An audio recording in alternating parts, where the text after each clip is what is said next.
This presentation is an adult conversation.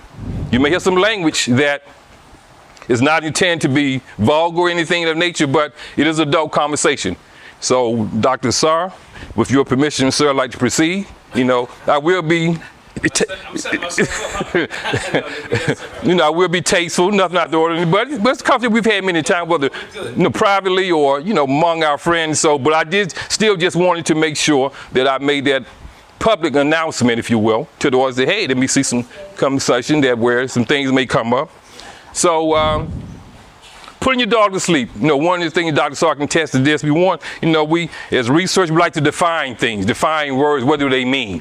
So putting your dog to sleep primarily is just a metaphor that I use that I talked about my mom. We talk about cheating. So it's pornography cheating. The game changed. Strip clubs, is that cheating? Office wives, female friends. We're going to talk a little bit about that. Is it cheating or is it not cheating? Ask yourself that. Because in Big Mama days, cheating was your Big Daddy took his clothes off, had sex with Miss Gertrude across town. He cheated. But 2024, I got a wife at home. I go to the strip club. She's sitting in my lap. I have an erection. I'm excited. Am I cheating on my wife? We got a strong yes. Yes. Okay. I got a female friend. I look forward to seeing. She know all my wives. She know my wife done had, what's it called? Fibroid tumors removed. She know my wife, stepfather is not a real father. Because I've told all my business. Intimacy, emotional, is that cheating? Yeah. Now I haven't touched her. We haven't slept together. But I can communicate with my female friend. Me and my wife won't even talk anymore. Is that cheating? Strip clubs. Yeah. Oh, yeah. Now, exotic dancing. No, that's been around for years. As it says right there, ancient civilizations, Sumer, Greece, and Rome, they perform sacred dances that involve nudity and sexuality. Let's fast forward to 2024. Go down on Baltimore Street. You saying something, brother? Oh, okay. Yes, sir. Okay. Let's go down on Baltimore Street. Is she performing a sacred dance down? Yeah, it's sacred. It's sacred, all right. She trying to get that money. She trying to get that moolah. So I'm a husband. I'm walking them Fridays and got paid. I go up in there. I can't even get through the door. As a disclaimer, I only go down there for research. That's a disclaimer. So that's why I'm there. I'm a doctor. I'm there for research. So I walk through the door, tell you, hey, how you doing, handsome? Want to buy me a drink? Grab your hand, do all of that, okay? All of a sudden now, hey, how you doing, sister? You want to lap dance? I sure want to lap dance. How much? $100, $150. Now, why are they trying to milk you out your money? Buy a drink, $100, $200 here. No, she's naked. I'm looking, I can see her breasts, see her vaginal area, all of that. Am I cheating? I'm not touching her because you're not allowed to touch the exotic dance of the strippers. Now I go home and be with my wife. But see, my wife may not know about this. She may not know about this. There's a conversation. So what's going on within my sexuality that where I can't communicate it with my wife? For my wife, she may want to go to the strip club. I don't know. That's happening in 2024. There are women going to strip club with their husbands. No, that's their thing. My thing is, but the secrecy, as I talked about, what is cheating is sexual, is intimacy, is emotional, and it's secrets. So how do we equate for the lack of education? I think that's a missing piece here. Let me just say that. The first and foremost, we don't even understand what sex is because we live in a fantasy world. And that goes back to that idea of culture, right? Or the lack of culture. And then the other piece is, the other part is, how do we equate for the trauma and actually the over-sexualized nature that a lot of us have? Because one in 4 black women or 1 in 3 black women, we're talking about, I saw a lot of blacks last, so I'm going to say black in this case. Mm-hmm. So 1 in 4 black women are sexually violated. And so even in men at a high level as well, especially black men. So we have even sexual cravings, and we've learned to cope with sex, and we have become over-sexualized. So hence then it goes back to what Brother Sankofa said, even to what the sister said, and even to what I said, that we start asking for things that, so when does discipline and control, anyway, I'm going to stop there because Sankofa asked that question. And so, You're going to build off that. I'm going to build off it, and I'm going to get these is an example. I needed fill in the blank such and such times a day. Yes. Now he 7 times. Right now. Not exactly. Now that's what such and such part say. The other part, I'm tired. I'm working all day. Look. I just can't give you that. In fact, we do it. I might not even be able to last as long as you. So now it's like, oh well, okay then. Man, now that the mind is thinking about some other candidates who might could fulfill that. Yeah. So I'm using it as an example, but like these are some of the things that made, and so that's why I'm like, well, hey, I mean, to kill that desire, that seems like a. Go ahead. But I got what you were saying earlier, though. This is T-Nat, something like the Oxford thing. That's how it was on. This T-Nat version. Here's the thing. The book is about cheating. Cheating is a learned behavior. There's nothing in you genetically that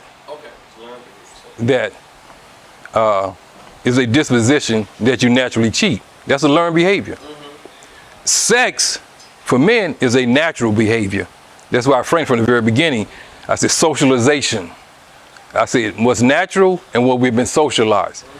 The socialization piece is what you all are speaking of. What we've been socialized to think, and socializing is what we think and how we behave. And what you doing, man? Not only are you assaulting what's going on inside yourself, you're destroying families in the process. Because I have a family now that I created with my first wife and my second wife, no longer together because of my male behavior. Because I wasn't ready to go with inside myself, to look with inside myself, to work on me. And I'm saying, man, we got to go inside ourselves. I'm talking to you out there, whoever's watching this, we got to go inside of ourselves. We got to clean this up. This is on us. You're going to get your mind back. Black and I'm proud. Black and I'm proud. When you claim you're Africanist, you're going to get your mind back. Black and I'm proud. Claim you're African. Black and I'm proud. I'm telling you. When you claim you're Africanist, you're going to get your mind back. Black and I'm proud. Claim you're African. Black and I'm proud. I'm telling you. When you claim you're Africanist, you're going to get your mind back. Black and I'm proud. Claim you're African. Black and I'm proud. I'm telling you. Become a part of it. Embrace it. Become a part of it. Embrace it. Become a part of it. You claim you're Africanist, you're going to get your mind back. Black and I'm proud. Claim you're African. Black and I'm proud. I'm telling you. Peace and power, family. How's everybody doing? Wonderful. All right. Look. So we're going to have a wonderful time today. We have a brilliant speaker. Again, my name is Dr. Genesis Saul Winkler, founder of T-Net Holistic Wellness Center. I'm so happy to see you all so we can join together in this experience, have a good conversation. This is our community university series that we started some years ago, and we're resuming now. One of the founding members, Brother Sankofa, is in the building. He and I put on many community universities together. I won't say why I'm the mic man today, but you know what I'm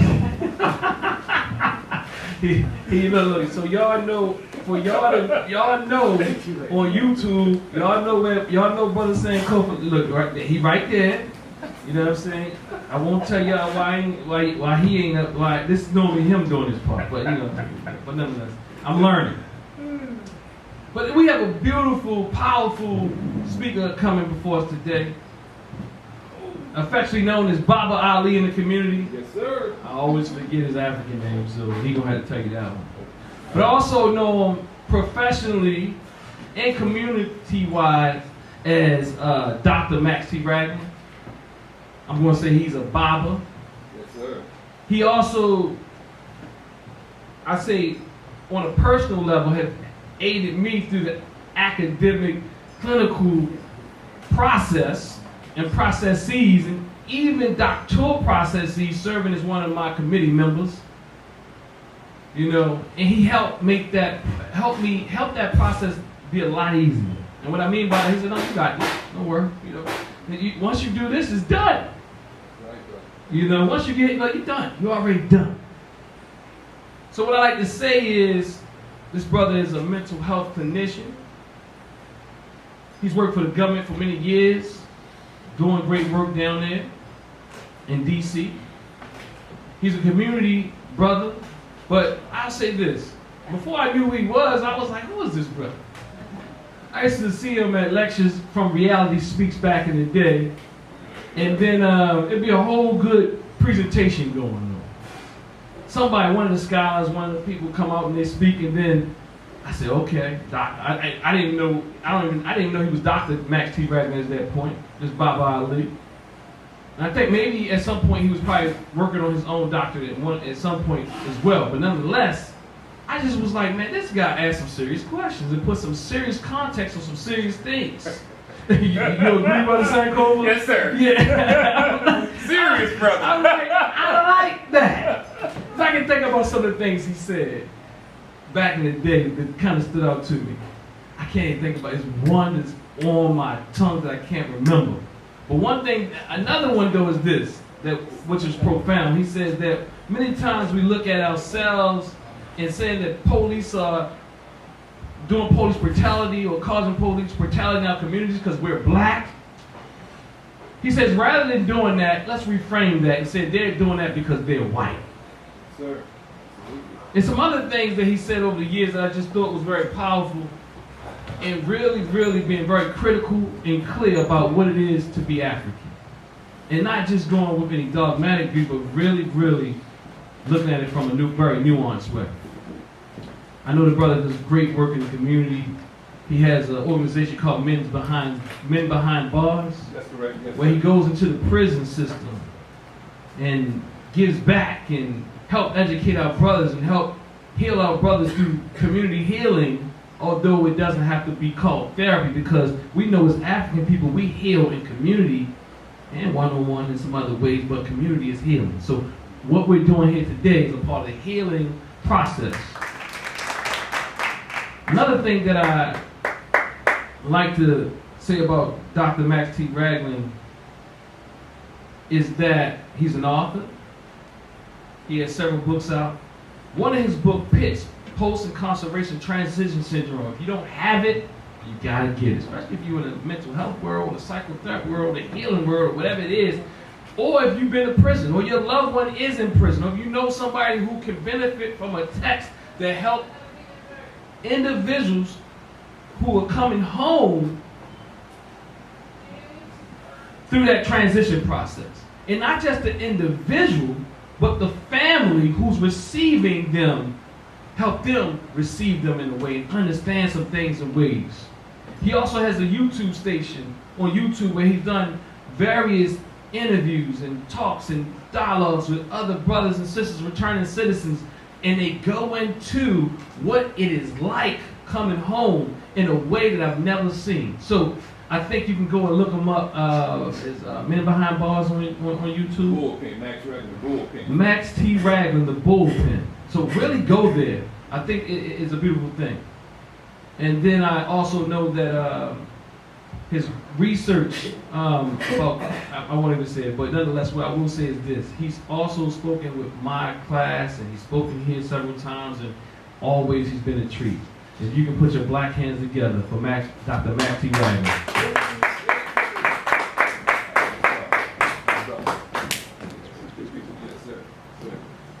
Good evening, everyone. Good evening. Thank you for being here. Definitely want to thank Dr. Asar for allowing me this time and space to be able to, launch my book signing. Thank you, Dr. So Dr. Saw mentioned he and I, we go back many years. As a matter of fact, I met his father before I met him.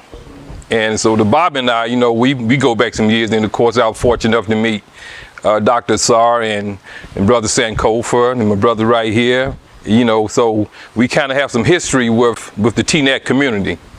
And thank you for allowing me to be in this space. As his lovely wife Camille. The food is excellent. I'm sure you already know what to tell you. I've already ordered mine. So take it with me at the end of the presentation. Thank the brother right here who will be videoing this right here. Thank you for your time and services. But I welcome you all, for being here. And one of the things I like to say that my government name is Max Ragland. That's my government name. My Islamic name is Ali. Mostly I'm known here in the Baltimore area as Baba Ali or Ali. And of course, back home where I'm from, Anderson, Alabama, you probably know my southern accent. They call me Max Tracy. so go by a lot of different names. But I'm very happy, very honored to be here. As you can see behind me, the title of the book is Putting Your Dog to Sleep, Euthanizing the Cheating Desire in Men.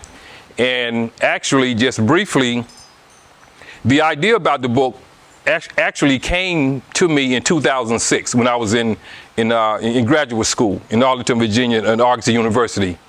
But the book that preceded this particular book was, as Dr. Saw mentioned, is entitled Transition Therapy, Theory, Research, Recommendation for Treating African American Men Experiencing Post-Incarceration Transition Syndrome. Can you hear me okay, brother? Yes, sir. So that was actually the first book that I wrote.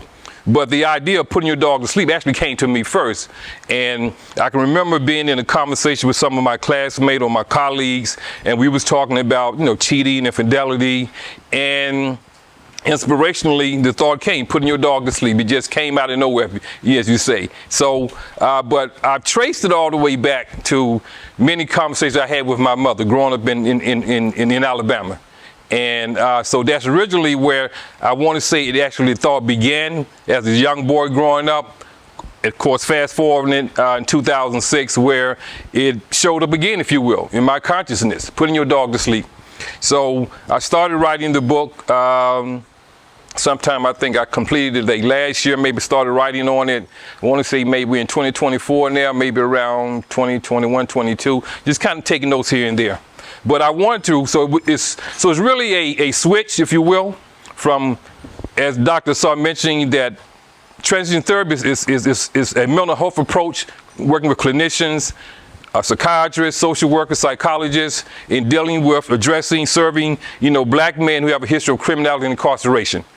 And I'm very passionate about them. Myself, I've gone to prison and spent a lot of years in prison in the criminal justice system. So that was a passion of mine when I came home and once I received my doctorate. But also on the other side of that, as the brother alluded to, talking about the mental health piece, looking at, infidelity, cheating that take place within men. So one of the questions I always get, and someone always say, well, women cheat too. Yes, women do cheat. But my response to that is that this particular book is addressing the behavior of men. We can talk about what women, and that's the conversation we can have. But I wanted to focus primarily and specifically on the male behavior. And where does it come from? Why do we cheat? Why do we make the decision that we make in betrayal? And I really wanted to do it from the research, talking to people, men, women, different groups of people, white men, black men, Asian men, anybody I could talk who will sit down with me 35, 40 minutes, give me an interview, and just let me pick their brain. Because I really want to know, because as you can see, I have locks. Second time around, first time around, I first came here in 2002. And going into to get my hair done, primarily with sisters up in the shop, and they'd be talking about, why men cheat? Why men cheat? And they would turn to me, because many times I was the oldest person in there. They would, but brother, Bob, why do men cheat? And so all of that contributed to me wanting to write the book, Putting Your Dog to Sleep. The title, core things, a fitting title. I always ask the question, growing up in the South, I can remember as a young boy, and in the neighborhood, frequently would see a female dog walking, and there'd be a pack of male dogs behind her. Have any of you seen that before? Because I've asked a lot of people, I've never seen that before. I found it kind of odd. But in Alabama, I saw it quite frequently.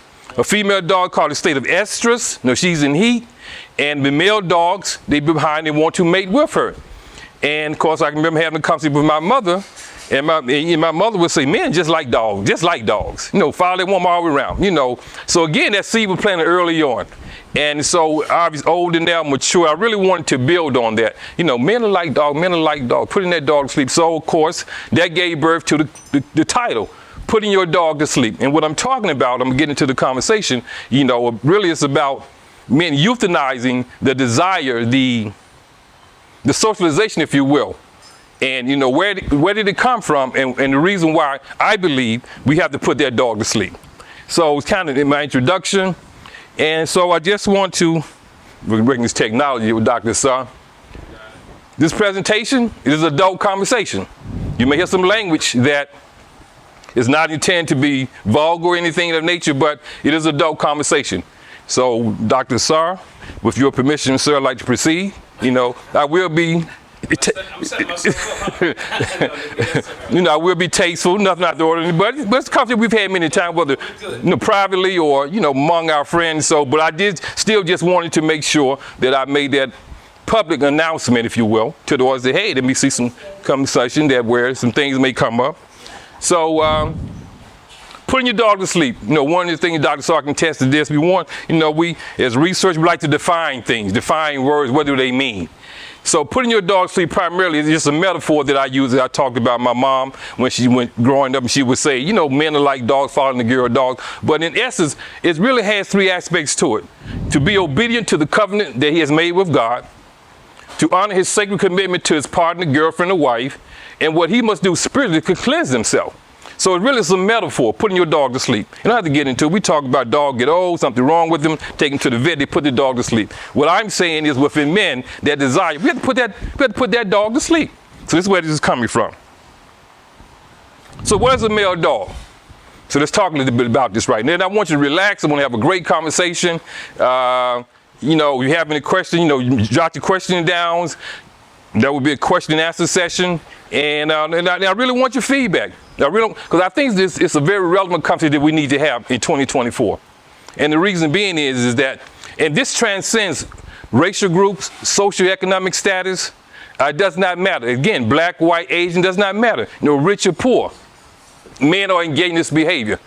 Part of it is, I think, as I begin to talk more about it, is that it's the socialization piece, meaning that a learned behavior, beliefs and values and principles that man have established that was wrong.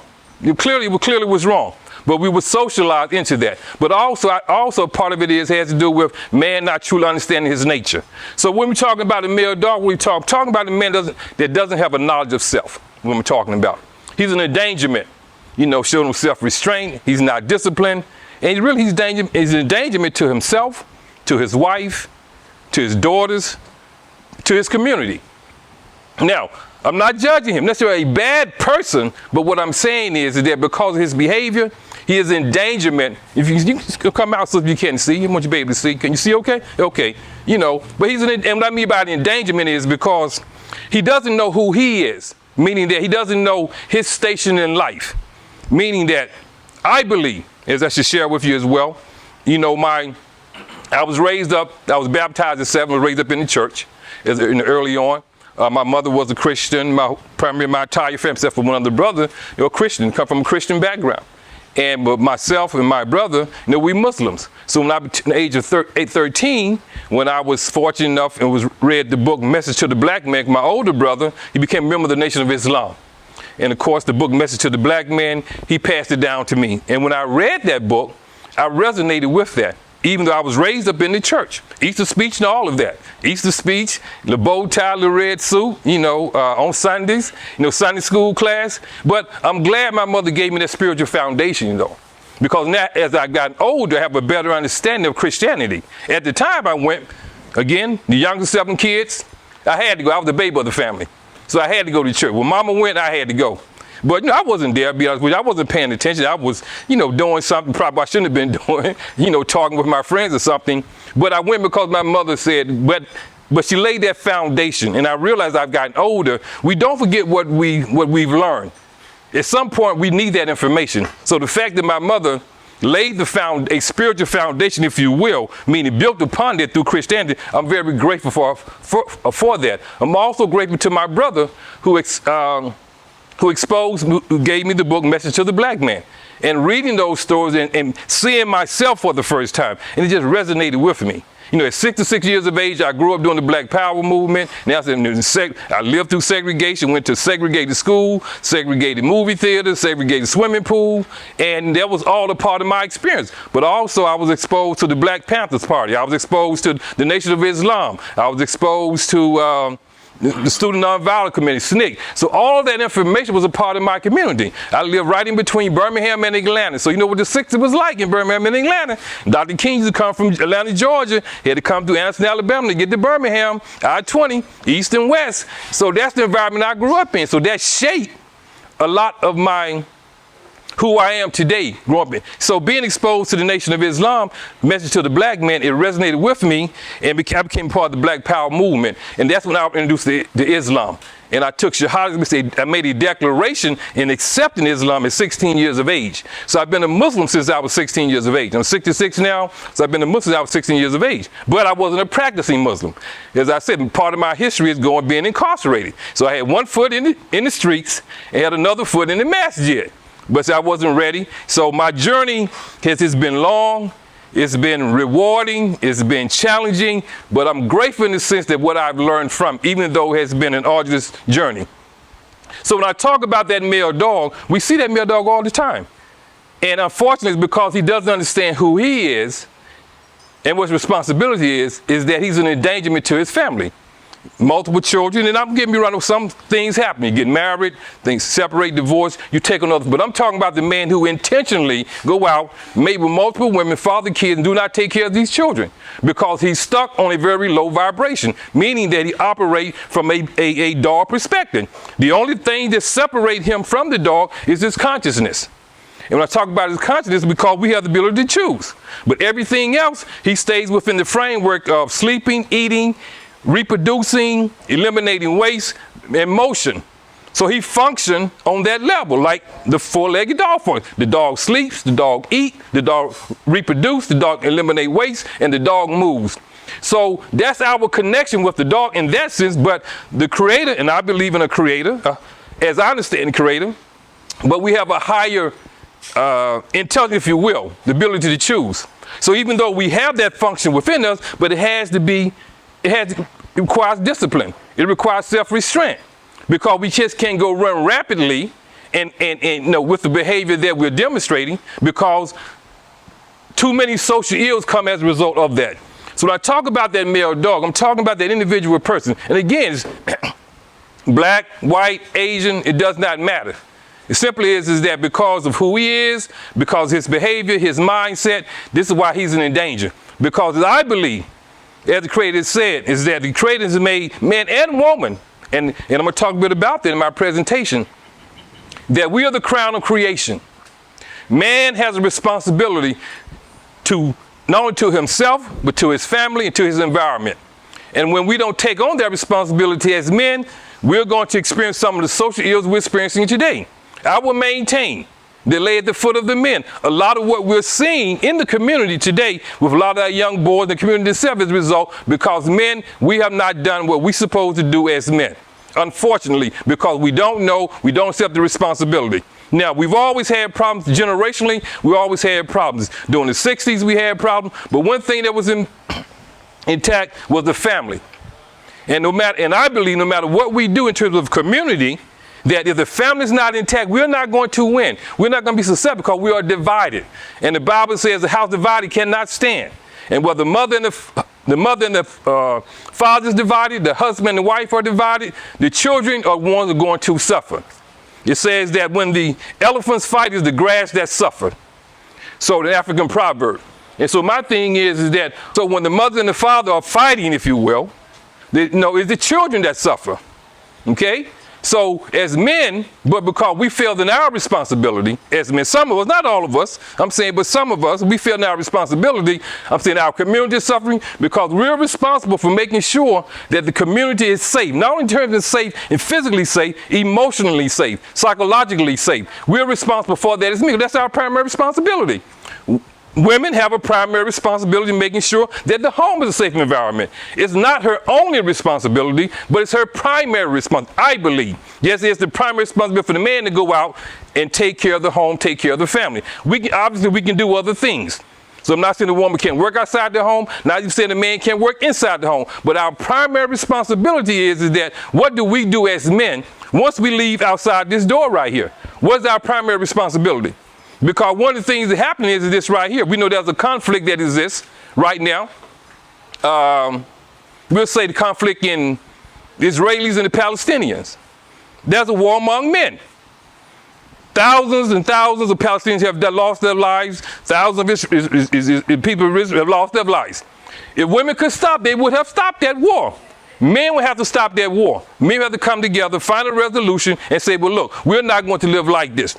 They're responsible for that outer environment. They caused the chaos, they will be the one to stop it. So what you see outside this door, even though some women may have contributed to that, the primary person who's responsible for that are men and everything in between. So do all men have a dog in them? The answer is yes. And what do I mean by that? A male dog, regardless of his ethnicity, will follow the female dog. As I talked about, I gave that analogy. When the female dog is in heat, the male dogs will follow her around and trying to mate with her. So what am I saying is that there's a socialization that we all have experienced in the United States. I'm not only going to say United States, even though this is the only place I've ever lived in the United States, but from my research, from my history, and looking at other countries around the world, all men have this dog in them. But what it is beyond ethnicity, it's behavior, it's mindset. Okay? And I'm saying, but now, we were socialized, even as a little kid. I can remember as a little boy growing up in Alabama, had a girlfriend in school, had a girlfriend, on the second floor, had a girlfriend on the fourth floor. This is my little girlfriend. But now, just it's being managed, as the old people say, a managed little boy. But at the end of the day, but where did that come from? Where do I go talk to her? In gym class, I go talk to another little girl. That's my socialization. Did I read that in a book? Did I see some of the older men doing those things? So those things was being passed to me, sometimes intentionally, if you will. Some of the older guys on the corner talking about, yeah, boy, have more. You don't need no one woman, have more than one girlfriend. As well as maybe was there something going on with me? I see one girl, oh, I like her. I see another girl, I like her too. So I'm saying, so nature, naturally, there's a desire within us that God put in man and woman that bring us together. I'm going to talk about that as I move close to my presentation. So there's a natural desire that male and female have toward one another for the purpose of procreating and other things as well. So that's natural, nothing wrong with that. I'm talking about the unnatural part, the socialization piece. Where we have learned through our socializing, through our values, through our principles, through our beliefs, that this is how we're supposed to treat women. This is how we're supposed to carry ourselves. So so now the thing is, to what degree is that male dog in us? Some of it's a little, I'm going to say a little bit more pronounced than in others, but he exists. He definitely exists because we have been socialized in the United States, and I would say, maintain, if you were born and raised in the United States, and you can restrain yourself to the degree that where you're from the United States, God bless you. I salute you.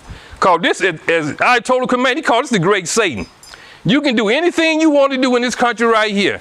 As long as you ain't hurt nobody, you can do anything you want to do. And my argument is this right here. I think, can we evolve to a place where men and women can sit together and be respectful of one another? I believe we can, but we got to work on some stuff. We got to work on some stuff in order to accomplish that. Because we've grown up in an environment that, yes, we be in the same environment, but we trying to hit on one another. We trying to get telephone numbers.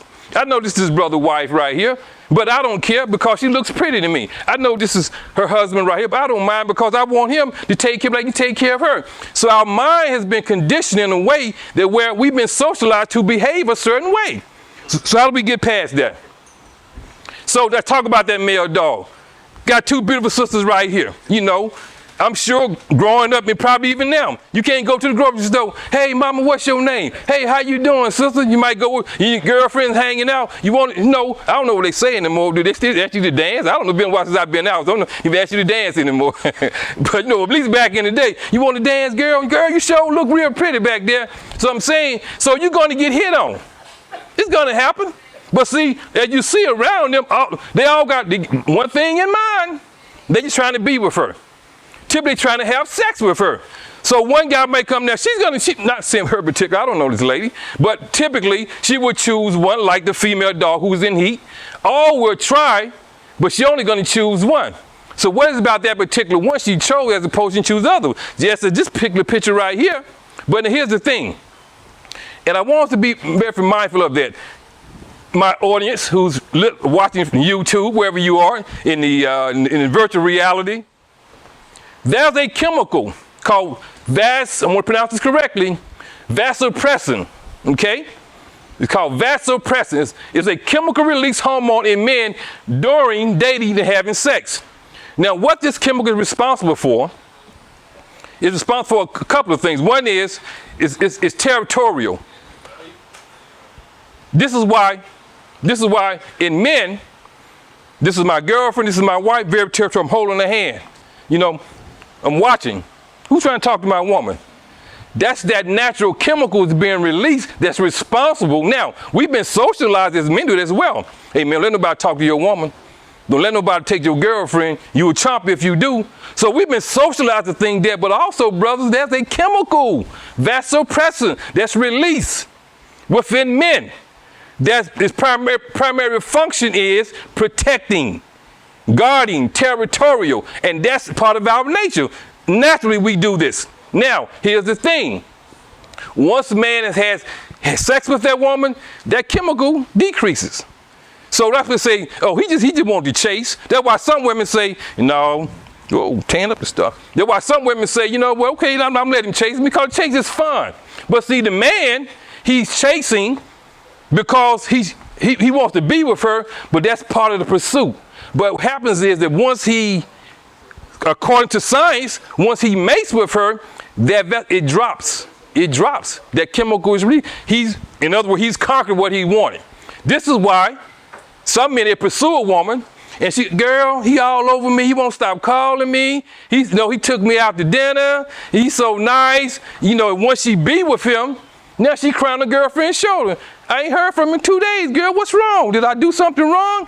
She called his phone. He won't return the phone call. He's gotten what he's wanted. So that desire, if you will, that chemical release now is back at a normal state now. It's not as heightened. He's moved on to the next one pursuing because that's his nature, socialization, but there's a chemical. Now, again, talk about the male dog, where the self-discipline comes in at. But a lot of men don't know this. Sure, you brothers know this. Educated men in this room right here. But think of the men who don't know. They're operating from a socialization aspect of it. They just been taught to pursue women in that way. But also but now the Creator says, look, I put that in you because there are some men don't want to be with women. I don't want to be with a woman. Whether they're a gay community, whatever their sexuality is, whether they say, I'm going to be a priest, I'm going to be a monk, they make a conscious choice, I don't want to be with a woman.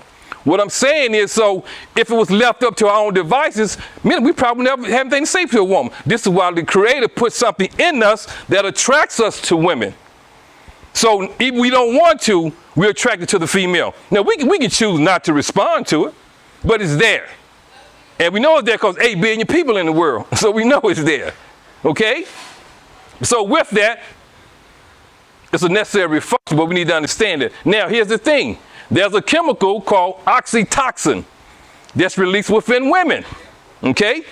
Oxytocin is a bonding chemical. Is a mother bonding chemical. Is a bonding chemical with the man. This is why women, I share with women and men as well, it's hard for a woman to be with a man and not become attached to him. Now, again, she's been socialized. Now, keep in mind, we can talk about socialization and what's naturally taking place within her. She's been socialized with, girl, he likes you, he's handsome, he take care of you. That's your man right there. Hold on to him. And she think, okay, I'm with him, he's loving, but also there's a chemical, oxytocin, that's released. That's because her body starts preparing for reproduction within her. So now she got to bond with that child, but also she's bonding with that mate, that man. So this is why many times it's hard for a sister, a woman, to be with a man in an intimate way, in a sexual way, and not form some kind of emotional attachment, because that chemical that's placed there is released within her brain, and it causes a bonding effect, if you will. This is why, unfortunately, some sisters have to be very careful and have taken on the behavior characteristics of men by being with multiple men. It doesn't work the same way, sisters, because man would get up, be with you, and get up and walk away. Whereas a woman be with a man, it may take a little harder to walk with him because she's connecting with him now. So keep that in mind. I'm talking about that male dog. So what is cheating? See, cheating has changed. Think about Big Mama. Okay, back in the day, Big Mama had 12, 13, 14 kids. I'm going to talk a little bit about that, why it happened. But see, there's a difference. See, for the most part, see, technology changed the game, if you will, with cheating. You know, progression in time changed the game with cheating. I'm gonna say back in the days, the 1920s, 30s, and 40s. I said it because my mother was born in 1920, so I'm gonna use her generation. Okay, my mother had 7 kids. My grandmother named Della Pearson, she had, my mother would say she had, 9 girls and 4 boys. Okay, so now, what was different then as opposed to now? You know, one thing, birth control. Birth control only been around maybe over 60 years. Okay, so Big Mama didn't have birth control, but also Big Mama didn't have Facebook, YouTube, Instagram, any of that as well. So communally speaking, but also the value system was different. The family, embracing the family was different. The orientation around the family. Family was the most, one of the most important things within our grandparents' generation. Big Mama knew Big Daddy had a girlfriend across town. Because when Big Daddy died, a whole nother family showed up at the funeral. You got a family over here crying. They looking, who are the people crying over there? That's Big Daddy's other wife, other girlfriend, other sons and daughters. But see, Big Mama knew, but see, Big Mama also had 12 kids. So if I leave, is old Willie Earl gonna take care of me? So I'm gonna stay with old Henry, I'm gonna stay with old Hank, okay? Because Big Mama not working, she's working inside the home. But she's not working outside the home for the most part. A lot wasn't even allowed to work outside the home for the most part. Men had it locked down. Women can't work. The labor movement changed. And we'll talk a bit about that as well. So Big Mama, in many respects, was forced, if you will, even if she had a desire to leave Big Daddy, she stayed at home with 12 kids. Who's going to take on that responsibility? Even though she knew Big Daddy had a girlfriend across town. Okay? But so the game changed. So what is cheating? So now cheating, so for the most part with Big Mama, we'll say it was sexual. But now, 2024, it's emotional. It's intimate. It's secrets. Even though Big Daddy had a secret back then, came out when he died. Maybe he got sick on his deathbed or something. He just couldn't want to take the grave with him. He told his wife, babe, I need to tell you something. You know, but for the most part, so the sexual and secret. But now it's intimate and emotional. When we talk about cheating. So it's pornography cheating. The game changed. Strip clubs, is that cheating? Office wives, female friends. We're going to talk a bit about that. Is it cheating or is it not cheating? Ask yourself that. Because in Big Mama days, cheating was your Big Daddy took his clothes off, had sex with Miss Gertrude across town. He cheated. But 2024, I got a wife at home. I go to the strip club. She's sitting in my lap. I have an erection. I'm excited. Am I cheating on my wife? We got a strong yes. Yes. Okay. I got a female friend. I look forward to seeing. She know all my wives. She know my wife done had, what's it called? Fibroid tumors removed. She know my wife, stepfather is not a real father, because I've told all my business. Intimacy, emotional, is that cheating? Yeah. Now I haven't touched her, we haven't slept together, but I can communicate with my female friend Me and my wife won't even talk anymore. Is that cheating? Something to think about. Pornography. In 1991, the World Wide Web came online. In 1991, there was 90 different pornographic adult magazines, according to the research. By 1997, there was 900 pornographic sites on the web. From 90 to 900. By 2024, 2.5 million had to be blocked. Sites on the web. Now, the annual profits in 2023 in pornography, $13 billion. And majority is funded by men. So what are we talking about? We're talking everything from, like I said, the game didn't change. Started out, Big Daddy, Granddaddy had a little magazine, Hustlers and Playboy. Now you got the web, you got the sites, you got the chats, you got the dolls, you have the other little toys. $13 billion being funded to fund pornography. Is that cheating? You got a wife at home. But yet, I go to this site. My wife sleep. I go down in the basement. I log into the site right there. Old girl on the camera. She's naked, don't have any clothes on, talking real dirty to me. Am I cheating on my wife? Okay, pornography. Strip clubs. Yeah. Oh yeah. Now, exotic dancing. No, that's that's been around for years. As it says right there, ancient civilizations, Sumer, Greece, and Rome, they perform sacred dances that involve nudity and sexuality. Let's fast forward to 2024. Go down on Baltimore Street. You saying something, brother? No, I'm just reading. Oh, okay. The text. Yes, sir. Okay. Let's go down on Baltimore Street. And she performed a sacred dance down. Yeah, it's sacred. It's sacred, all right. She trying to get that money. She trying to get that moolah.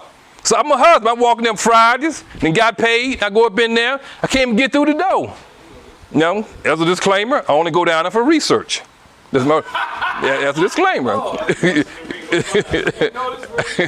So that's why I'm there. I'm a doctor. I'm there for research.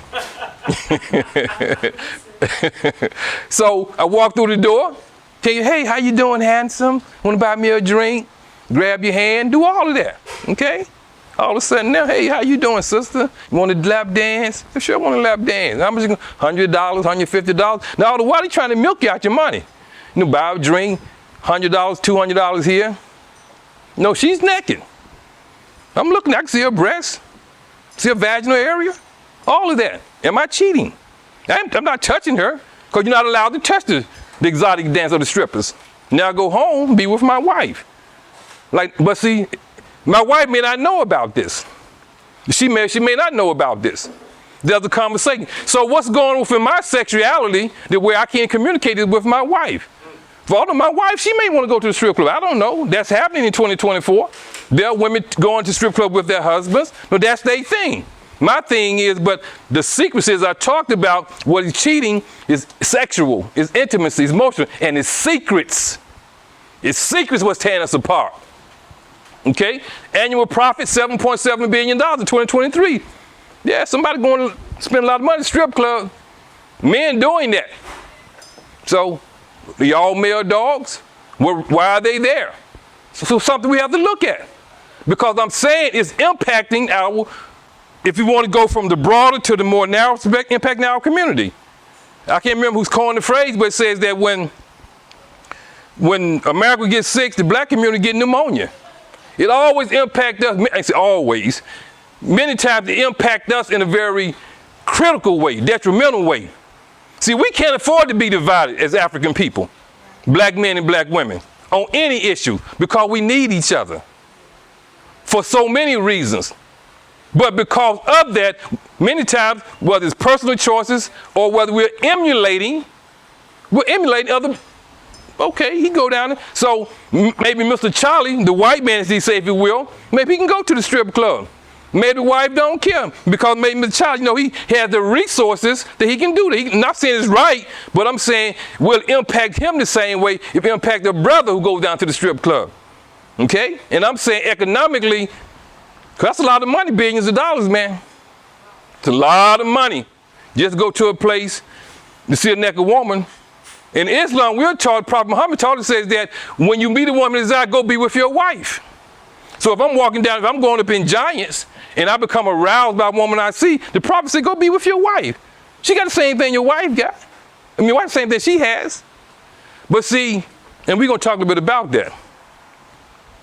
The female friends. Excuse my language, sisters, but I want to be very clear what he wants. He wants to have sex with you. The female friend.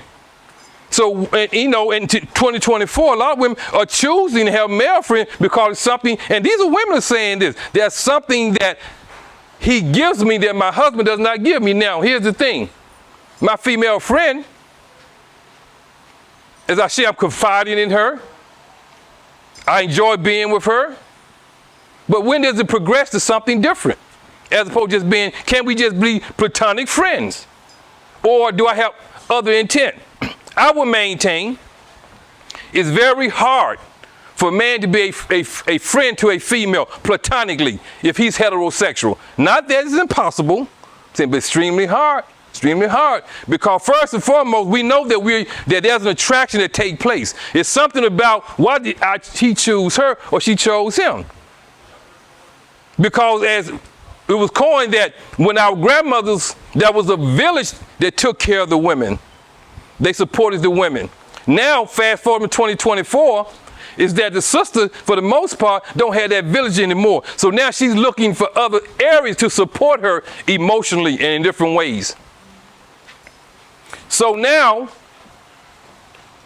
I have a wife at home, but as I stated earlier, I can't wait to get to work because I know Angela is there. I can talk to her. She listens, she compliments me. You're smart, you're intelligent. Maybe me and my wife and I have been together for 5, 10, 15 years. Maybe we've stopped trying. Maybe I've stopped trying. Because I don't understand what my responsibilities are as a man. I don't understand myself, have the emotional courage to face some of the things that I'm facing. So maybe something is going on with me, the way I run. The way I run. Because see, this is personal to me, because I talk about it in my book. In the opening of the book, I apologize. I cheated when I was 37 years old, home from prison. Had been gone for almost 12 years. For my first mother, my children's mother, came home and she asked me. She said, won't you give yourself time? You've been gone a long time. I said, no, I want to get married. In a rush, get married. I got out of prison November 21st, 1994, and got married 3 months later, January 21st, 1995, to give myself time. 6 months, 7 months later, I'm enrolled in school. I meet a young sister. We begin to talk, and I sleep with her. Now, my rationale was I've been gone a long time.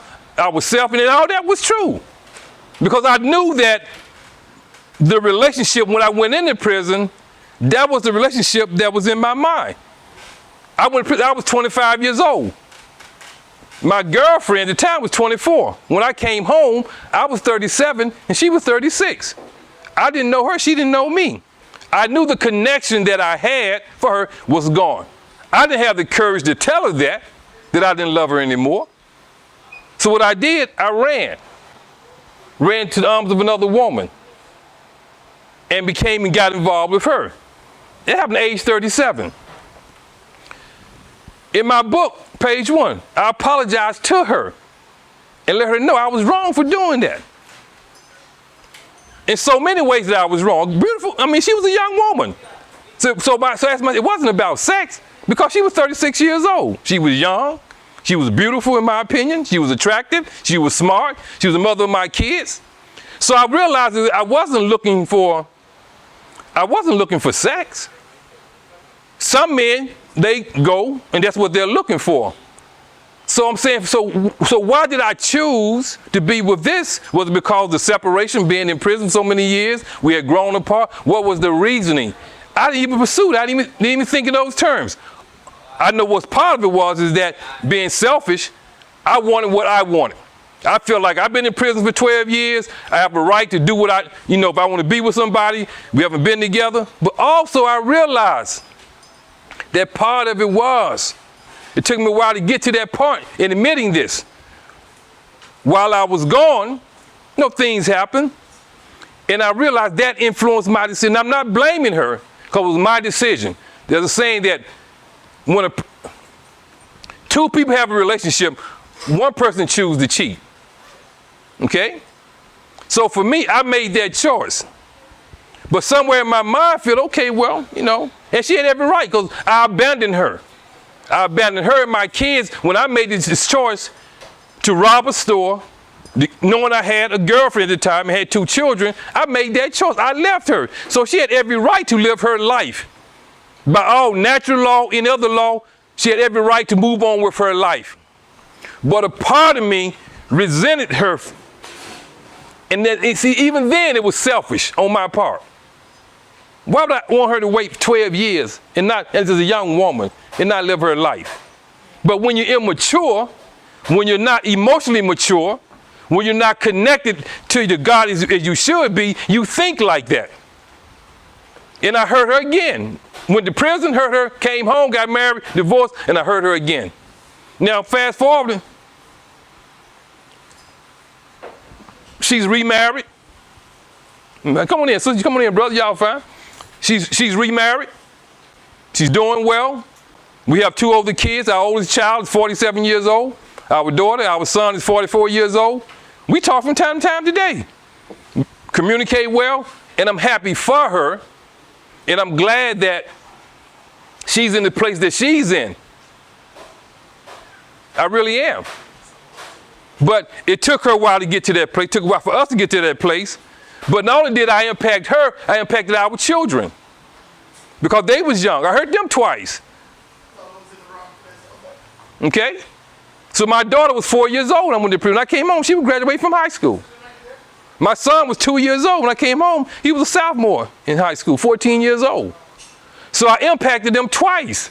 Come home, daddy's home now. Oh, daddy cheated. Another woman, daddy's left again. So I'm saying you have to mature to a place to where we recognize what we're doing to the family, to yourself. Okay? Be careful about that female friend. See, that male socialization. See, again, I maintain we suffer from this. A sexual schizophrenic personality disorder. Now, you're not going to see it in the DSM 5 or 6, whichever one is out now. But I believe we suffer from this. I mean, there's a part of us, that dual behavior. We want that modest sister. That's the one, modest, carries herself well, maybe even conscious. Oh, but we want that ratchetness too. We want that nasty stuff too. See, that's in our DNA also. But see, that's the part our sisters don't know about. We keep that hidden from you because we don't want you to know that. Now, for all I know, my wife, she might be more ratchet than me. But see, It's not necessarily the views and the opinion of Dr. Dennis Zalwick and Tina Holistic Wellness Center. But please continue. I'm just sharing the brother's space. These are my views. But see, I'm saying we want that. We'll take her home to mama. Hey, mama, introduce my wife. She's nice, kind. Mother loves her. All the while, we like old Keisha over there too. So yeah, baby, look here, I'm gonna go down and hang out with the boys. We're gonna watch the game, the Bulls playing. All the while, hey, Keisha, I'm gonna holler at you in a minute. Calling Keisha up. Because see, Keisha nasty. And see, we got a nasty side of us. Keisha real nasty. But see, now here's the hit. Our wife could be nasty too. But we don't want to see that in her. This our stuff. Because once we see that in her, now we think she's Keisha. So we already formed an opinion about Keisha. Could be dead wrong. Keisha may be a beautiful soul. Keisha's got a sexuality that she's very erotic. She enjoys her sexuality. But I don't want my wife to demonstrate that because I already formed the opinion in my mind, Keisha's trifling. So if my wife doing stuff Keisha's doing, that means you're gonna do that with a man too. See, all this, but this is my stuff, ladies. This is my stuff, okay? In my head. Keisha may be more of a godly woman for all I know, and my wife may be ungodly in ways. Because my wife may have secrets I don't know about. But in my mind, I've been socialized to think that when I see Keisha like this, oh, you the one. No. So, but see, that exists because we've been socialized in our community like that. Come out, got my beautiful wife. How you doing, Dr. Ray? Yeah, it's my wife right here. Can't wait to get over Keisha's house. Yeah. You know what I'm talking about. I already know it. It's popping.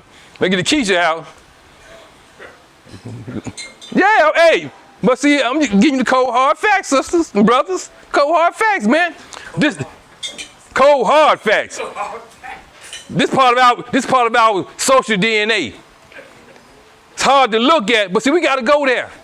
If we want to heal, we got to go there. We got to have these conversations, and it's okay to have these conversations. It's okay. Y'all know Dr. Frances Quest Wilson. Know of her. Profess publicly. Beautiful sister. Had fortunate enough to see her before she transitioned. Signed the book and everything. Lovely sister.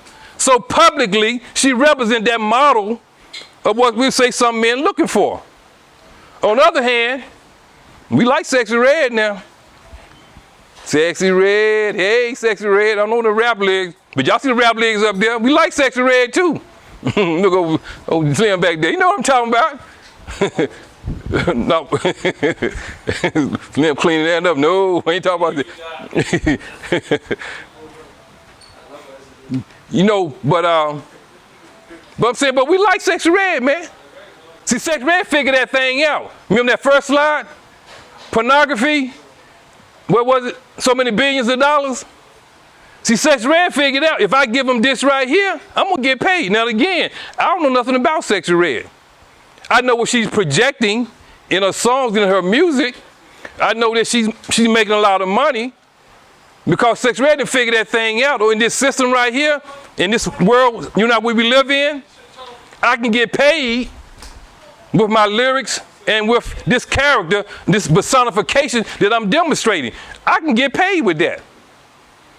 So right or wrong, I'm not judging sex. I'm just simply saying is that dichotomy we see among women that exists within our community, it's ingrained within us.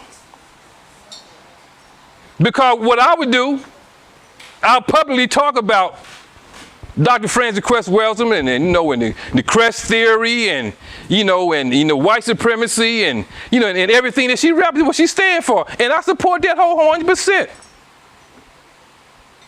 But secretly, when I go home, I'm gonna put Sexy Red on. Come on in the bedroom, girl.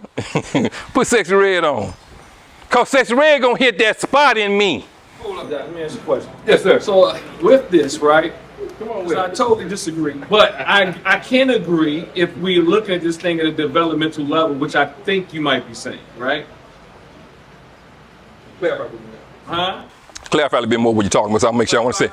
Well, I want to make sure I'm understanding what you're asking. So I think you did start off saying earlier that it sounded like you alluded to a developmental process. Yes. Yeah. So I'm stating that, like, so when you say all, I think maybe some of us didn't develop so long ago we forgot some of this. Mm-hmm. So what I'm saying is, like, I have no desire for no Sexy Red. Honestly, I would honestly be turned off from her. So I mean, Dr. Wellesley and even Dr. Wellesley, Sexy Red, right on that photo right there. Mm-hmm. Now, in this photo, Dr. Wellesley even looks more attractive to me. Okay. So I have heard brothers though, who share with me that they are attracted to people that I'm like, for real? Yeah. And I'm like, to me, that don't even look attractive to me because it look a little too raunchy. Mm-hmm. Now I don't know how many other brothers. I don't have the statistics, so you could be right generally. But I don't have the statistics to say that what you're saying is no. But you're right in what you're saying. Yeah. So what I'm saying is that how we've been socialized in this country right here. I'm saying among men, it may not be Sexy Red. So I just use Sexy Red as a model. It can be another woman like Dr. Frances Quest Wilson, but she may demonstrate certain characters and principles that you're attracted to. I'm simply saying is that with man nature is that how we've been socialized, unfortunately, whereas one time when Big Mama provided, for the most part, everything that Big Daddy needs, in 2024, this being compensated now with other things now. So forget about Sexy Red and put up Dr. Marimba Arni up there. Okay. Now some brothers may say, I found him because, you know, physically, I'm more attracted to her. As opposed to Dr. Frances Cress Welsing. So I'm saying the attraction is that Dr. Frances Cress Welsing may be attracted to her because you like her position on, we'll say, racism. You might be attracted to Marimba Arni because of the book she wrote about Yurugu and her theory around, say, the white male personality. So that was an attraction. So the attraction is meant to be a physical attraction. It can be an intellectual attraction. But now you find yourself gravitating, even though Dr. Frances Cress Welsing is your wife, but you really enjoy having conversation with Dr. Marimba Arni because you connect with her differently in ways that you don't connect with your wife, and vice versa. So among some men, whereas my wife, she might be a great cook. She may be a great mother. She may be a great all-around human being. But I might meet a sister at work that connect on the level that where I can tell her that when I was a little boy, I was molested. I haven't been able to tell my wife that for whatever the reason is. Maybe my wife said early on, you know, boys who got molested, they turned to be homosexuals. So the fact that she shared that, all of a sudden now, I'm not even going to tell my wife I was molested, little boy, because now she may think of me as being a homosexual. But when I go to work and talk to Keisha at work, I opened up to Keisha about molestation, and she was comforting. She was nurturing. So I'm easy to talk to her now. So emotionally, I'm connecting with another woman that I don't connect with my wife. So I just use Sexy Red, just kind of as an example. Some may think it's extreme. And in some cases, it is extreme like that. A dichotomy, if you will. That where on one breath, publicly, I'm with Dr. Frances Cress Welsing, and she represents that outer image behind closed doors. I'm really designing Sexy Red. They're not all men, so I never said it was all men. But what I am saying is that the socialization, we've been conditioned with this growing up in the United States. We just have to go in and accept and find out to what degree have we been socialized that where sometimes that where we may look out, not say look out, but may find ourselves in a conversation, if you will, in a situation, if you will, sharing, if you will, something with a co-worker, a female friend that my wife don't even know about. And this is, yes, sir, my brother. Well, I would agree from the standpoint that I agree with my brother, Dr. Daw. I'm not attracted to Sexy Red, but I think that in many ways the culture, hip hop culture, and like what is oftentimes projected creates a precedent where there's so many images similar to a Sexy Red. Please, Susan, I say have a seat. Just have a seat. No, but you're still welcome to sit down. Leave whenever you want to. Let me see you speak. Yes. As a wife, how do we combat this? Because oftentimes we have been socialized to think that if your wife has certain sexual desires for you, then she has these desires for everyone, or she has a past, or she is then deemed a slut, for better words term, etc. So if you're supposed to be my husband, my partner, and I'm supposed to experience these things with you, how do you then have that conversation or begin to,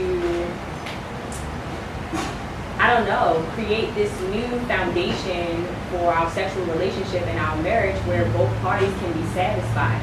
Because usually, not all, I don't want to generalize everybody, but people who cheat are lacking in that area, and sometimes wives or women, not speaking for myself, but will cheat because their husband won't share their part of themselves with the wife due to the stigmatization and these concept that has been embedded in us over time. So now the wife has to seek elsewhere and the husband are seeking elsewhere where they both want the same thing and it can be within the household if we just have that dialogue to begin with. No, it's an excellent question. I'm glad you brought it up. Brother St. Kofi, thank you for allowing me to speak. I'm going to come back. And the way I will answer the question, in what you just said was a lot. I'm glad, but I say this because I'm saying you're right on it. And we're saying is that, how do I communicate with my husband? See, that's why I started out, because you wasn't present. I'm saying, as men, we have been socialized to think a certain way. Not all of us. Well, we all come up in this social environment, what I'm saying. Some of us give way to it differently, but we all have been socialized in the United States from a patriarchal society that where how we value women. That's later on within the presentation. So it's a lot, the foundational piece. The foundational piece is so compact with misinformation, if you will, beliefs, unfounded beliefs, that where now, when your husband, when he comes to you, you want to have a conversation with him, okay? And because as a woman, you have every right to express your sexuality as a woman. God gave you that governing right. Now, it has to be within the bounds of what is lawful, but God never said you can't express your sexuality. God said just within the bounds of what is lawful. So, but now, because your husband grown up in an environment that where certain behaviors, he has labeled that behavior as trifling, ratchet, hoe, tramp, slut, and all of that. You expressing the behavior, you're not any of those things, but has an erotic side to it. So your husband, unfortunately, the state that he's in, he's not receptive to that. And as you alluded to, and so it's very key.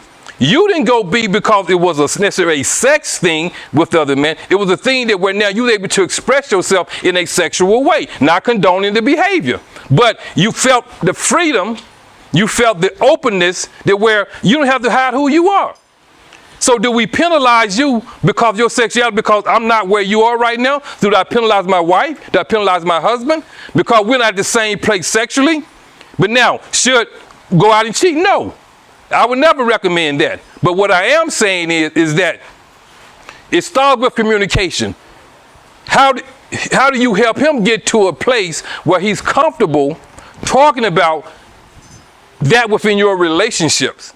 And it may be an approach where you just can't spring it on him, obviously, but say, hey, I want to have a conversation. This is a part of my being. I want to know your thoughts around this right here. This is who I am. This is what I like. Whatever the dress up, fantasy, whatever it may be. And I want to share this with you, and I want you to be a part of this journey with me. Because I want to share it with you, but also I know in this, it will enhance our relationship. Now, there may be some own things that he's struggling with. And so what you're asking, what you're saying is not, unfortunately is, and I wish you could stay, because the part I'm telling you is because where you are right now, not just 20, when you be particular, but what I'm saying is, I talked about getting about Big Mama. Big Mama maybe had desires to talk to Mr. Earl, but Big Mama had 12 kids. So she wasn't going to act on that desire.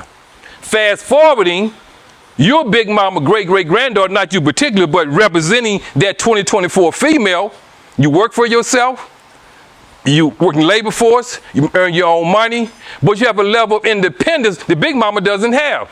So now you got to deal with that mindset, meaning that you came up in an environment that where in Big Mama days, the family, if Big Mama told her girlfriend we're getting a divorce, they read around, girl, do not get divorced. Family is the most important thing. And Big Mama stayed within the family because she would take care of her children.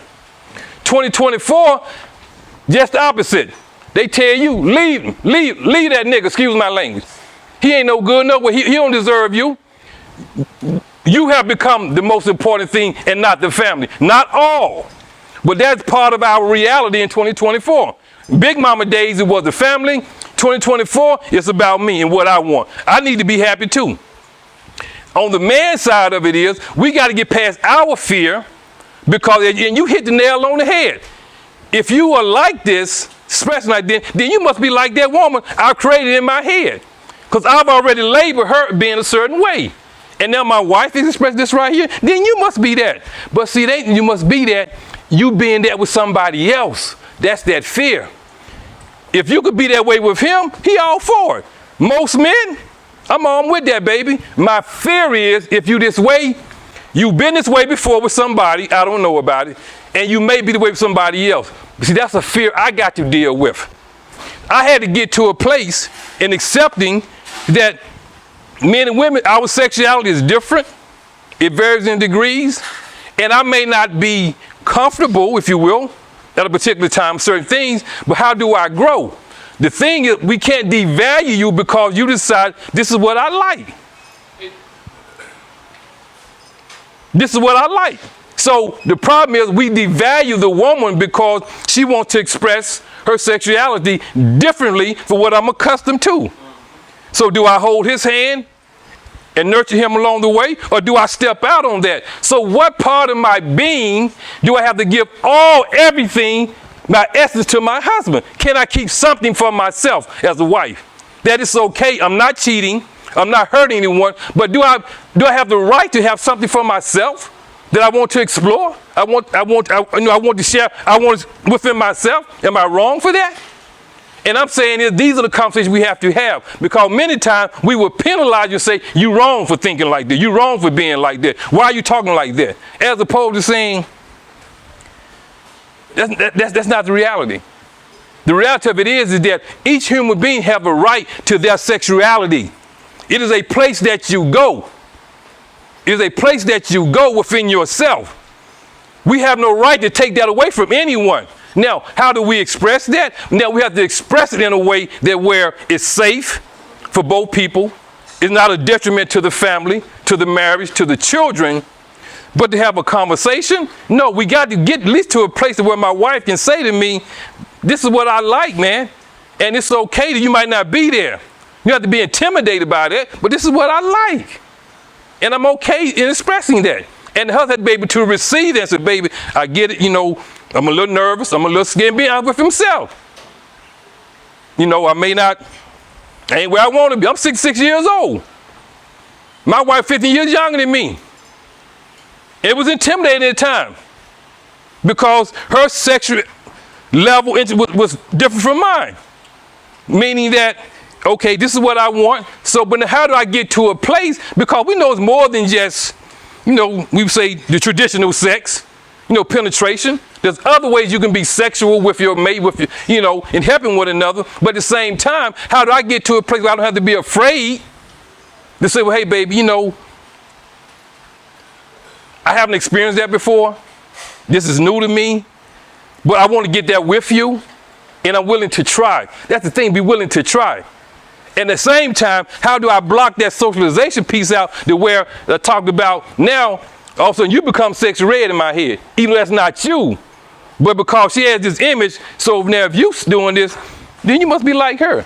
And so it's an excellent question. I'm glad you asked that question, because I'm going to talk a bit more about what you were alluding to. But for me, I would say more than anything, being able to, and your husband to a certain degree, being able to sit down and talk to him and say, I want to have a conversation with you. And I'm asking you to meet me at this place, at this safe place. I want to be vulnerable with you about who I am. Not a judgmental place, not a condemning place, but a place just having a conversation. Because what we cannot do is have secrets. We cannot have secrets, because secrets will deteriorate a relationship. And also, if not being met, it's men and women. Unfortunately, as Dr. Saul was alluding to, is that I'll share with him, is that it may not be a sexy red. It may be another woman, because how many times have we gone into a store? I get in my car, leave here. I stop at Giants, I get some gas. I might see 10 women along the way. Don't look twice. Now I'm 11, all of a sudden, I turn my head. Why is that? What made me turn my head at 11, but 1 through 10, I did not turn my head? I'm saying it's spontaneous, it's voluntary, and it's involuntary. Sometimes we voluntarily, we will look at another woman. We look at her. Sometimes it's involuntary. I'm going in the mall looking, get something. I'm not thinking about it, but all of a sudden I see this sister and I just turn my head because it's an involuntary reaction. God says the first look is natural. The second look is shaitan. And if I'm staring at her, whoa, damn, I'm off the rail now. So I'm saying is that there's so much to our sexuality that we haven't even explored yet because of what you're alluding to, that fear. How can I? Is he going to be receptive to it? Is he going to look at me a certain way? So we keep it all bottled in. Let me come to Spencer Koval. Yes, sir. But excellent question, sister. I appreciate it. It's on this topic because I'm struggling with the answer due to the fact that I don't have examples. And like examples of what this looks like in practicality. Like when the wife is asking, what is the wife asking, right? And then also I'm wondering if there's limits to this type of thing because we also know that we're in a culture. I got, she's might be saying, honey, I like oral sex. Okay. I like to perform oral sex. Okay? Maybe she never performed oral sex with the husband because the husband may have said somewhere along the way, he may have alluded to the fact that when performing oral sex, he labeled them a certain kind of way. But even though this is a part of his wife's sexuality, she like to perform oral sex. Now she's her husband. She's intimate with him. She loves him. This is an expression that she's embraced within herself. So now she wants to share it with her husband. So now, but he's rejecting that because whatever his exposure has been about oral sex, whatever his fear is, whatever his understanding is, whatever how he was groomed and socialized to think about a woman performing oral sex. So now he passed this onto his wife, but this is part of her sexuality. She's not doing anything wrong. What a man and woman do within their bedroom, husband do in their bedroom, is their business, as long as they're not hurting one another.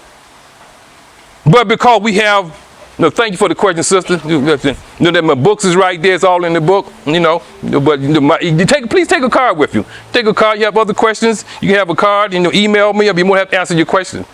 Thank you. Y'all take care now. So, About limits though, Doc. huh? I think the question is, right, the problem I'm struggling with here is that, everything asked can't be, like there's limits and there's cultural norms and things like that. What if he doesn't want, he gets to the point that he doesn't want to do that, he just doesn't want to do that? That's a fair question. I'm saying there are men who are adamant about doing certain things. But I'm saying there are men who are adamant about that where I'm not going to perform oral sex. I'm not going to do X, Y, Z. There are men who are very adamant about making that position. I'm saying that's his position. But here's the thing. If he's adamant about not doing it, so was the wife, okay, well, you know what? We're not going to do it then. But now on the other hand, she has within her desire. This is a part of her sexuality. But now again, the conversation has to be around, this is my wife right here. So how do we get to a place that where I'm getting my needs met within this relationship in a way that's stimulating to me? How do we get to that place? All I'm saying is, and I'm saying we can be adamant and say, I'm not going to do this, and that's your position to take, but does that create something else within the relationship now? So now, emotionally, how do we become emotionally mature people in a way that we can have this I'm saying just having a conversation. Not saying we won't agree or disagree. I'm saying that we won't even have a conversation around it. We stop at the conversation piece. I don't want to talk about that. I don't want to hear that right there. And I'm saying that's a detriment to us as a family, where we can even have a conversation around this. Not that you have to do it. I told you it may not be for you. But at least can we have a conversation? Because I don't believe there's anything that is greater outside that we can have a healthy conversation around. I genuinely believe that. But it has to be in a safe space. So it creates what? A confused state of mind. The sister, she was alluding to. Maybe I like this, maybe I don't like this, but I'm saying what's most alarming, there are some men who are just as ignorant 2024 about their sexuality as their progenitor were 1,000 years ago. About their sexuality as it relates to women. Their sexuality and as it relates to women. What I'm saying. And I'm saying we got to get to this place to where we talk about the two-headed monster. Many of us are guided by the lust, represented, promiscuity, self-gratification, and the appropriate guide, I talk about the discipline aspect of it. So we have a discipline See, we are physical, we're mental, and we're spiritual. Yes, we have a sexual nature. But the idea is that if we don't discipline ourselves and just only respond to sexual nature, we would be like that male dog. This is what I believe the Creator gave us. Also, He placed this in us, obviously, to reproduce for pleasure with our mates. But we got to have the discipline to say, well, no, I'm not going to be this woman. She's not my wife. I'm not going to cheat on my wife. How do we discipline ourselves to that point? Because the nature is there. Eating is natural, but we have to restrain ourselves because too much food can hurt us. Water is the most healthiest thing on the planet, one of the most healthy things on the planet, but if we drink too much water, it's going to hurt us. So the thing is, how do we utilize it, eating, sexuality, in a way that's natural, that is healthy, that's not hurting us? And it begins with a conversation, begin with correct information. But many of us suffer from that. We are guided by our lust. We are not disciplined enough. The world is full of beautiful women in all shapes and sizes and all ages. What we have to do is get to a place that where, yes, I can see this woman, I can admire her, but do I give way? And I'm saying the socialization piece is what's causing us many times the lack of discipline, to why we give way. Now I see this woman, now I move toward her. So here's the thing, and I want sisters to see this part right here. Y'all familiar with the red pill community? Your sister heard the red pill community? Brother, red pill community? Well, the red pill community is a community of men, okay? They believe that because of the advancements that women have made, that somehow, they say it right here, they have awakened that. And I'm going to PUA stand for, what does it stand for? Pull-up artists. Pickup artists. PUAs, that's a group they call themselves pickup artists. They teach men how to pick up women. You have the red pill, again, men who engage in coming from a male dominant perspective when it comes to women. And then you have men going out of their way. It's another organization. These men have formed the organization around belief is that because women are empowering themselves, in essence, they will become whim to their desire. See, I'm going to push back on that. I don't believe that. Because see, we still live in a male-dominated society. So let's break it down. Socially, I'm saying men still dominate. So we look in terms of your Fortune 500 CEOs, predominantly men. Economically, men still make more money on average than women. So there's very little truth to that. Now, women made event, of course they have. But women are not dominating men. Men are still leading these categories. We still make more money than women. We still had the Fortune 500 companies, along a list of other areas that men are still dominating. But see, and I was sharing with the sister, but here's the response, what I call reactionary response. I mean, Kevin Samuels, she heard of Kevin Samuels, Andrew Tate, Jordan Peterson, David Cooley. These are men who have responded, if you will, to the red. They came out, I'm not saying came out of the red pill community, but in response to the advancement of women, as they understood it, they created a platform around why men should be this way and women should be this way. Good or bad, you take your side. But I'm saying a response to a political or social change where there's a perceived or real threat to an existing reality. What's their existing reality that men are afraid of? What's that existing reality? Because, as I'm going to talk about, when there became a shift, I'll go back to grandma, when there was a shift, before there was a shift, everything was fine in the male community, so to speak.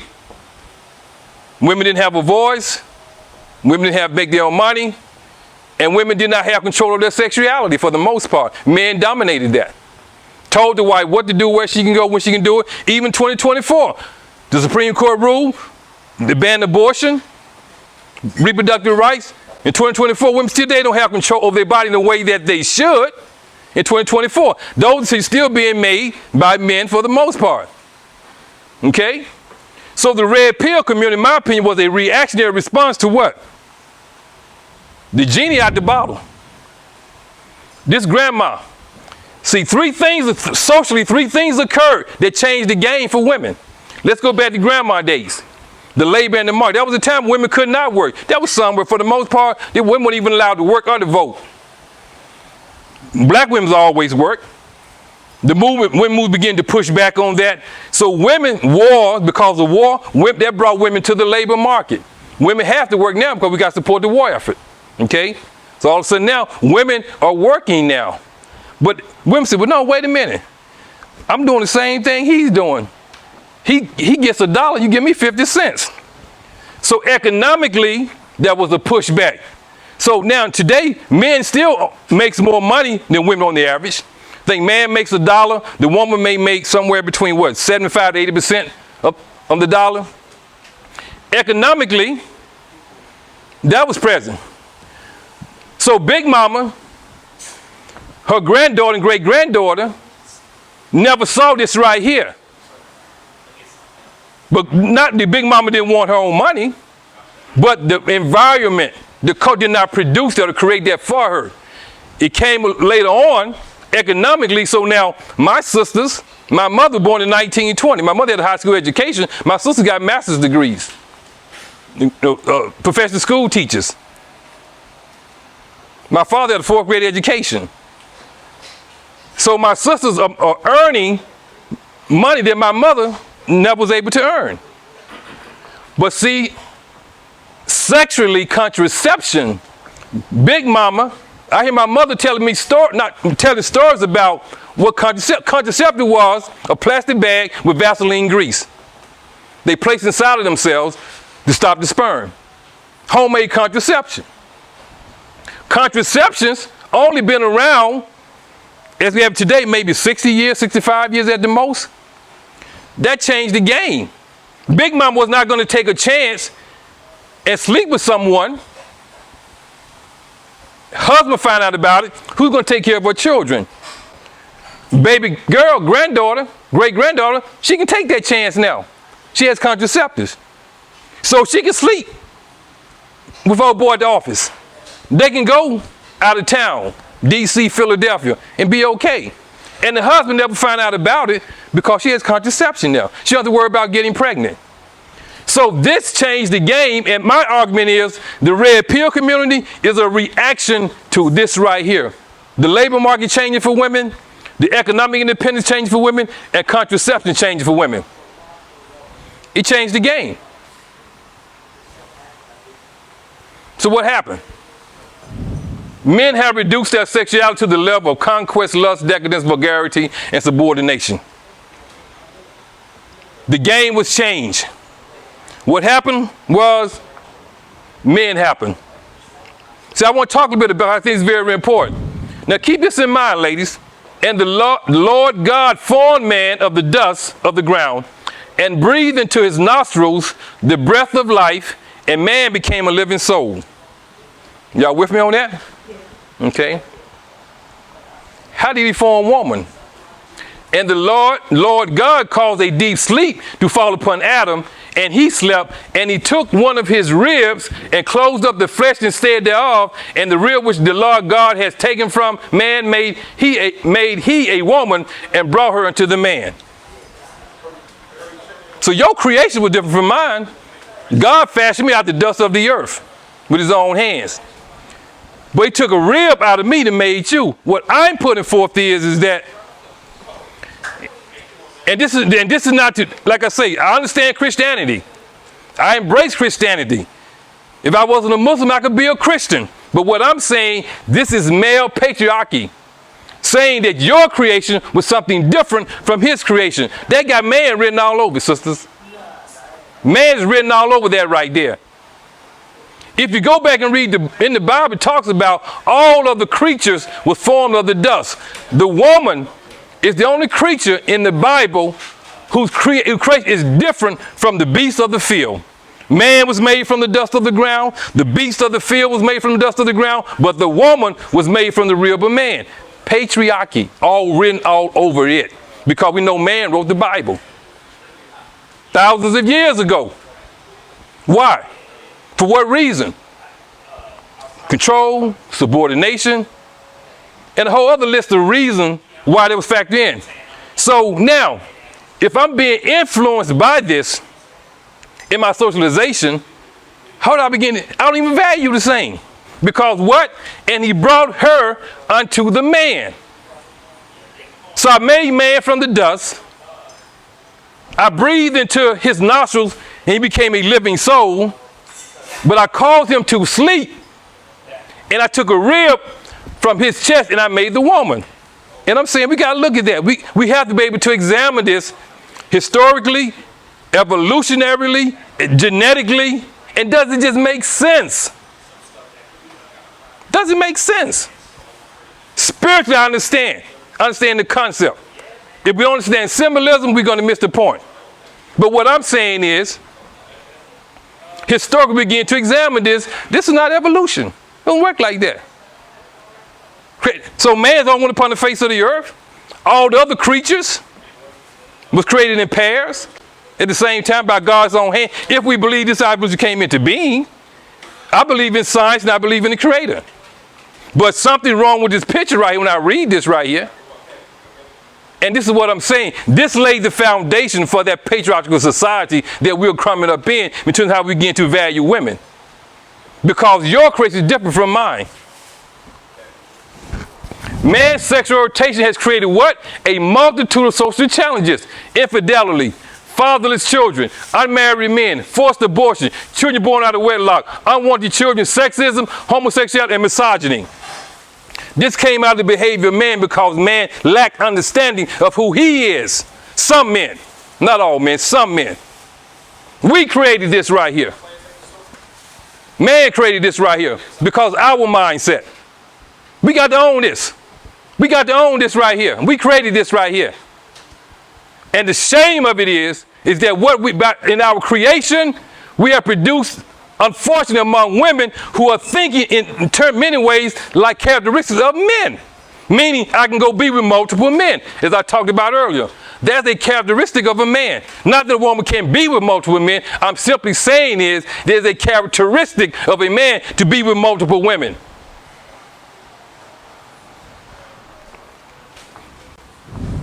Cheating is a socialized learned behavior. I'm not talking about the natural sexual orientation that man has toward women. That is God's gift to the human being. I'm talking specifically about cheating. Okay? It is a socialized learned behavior.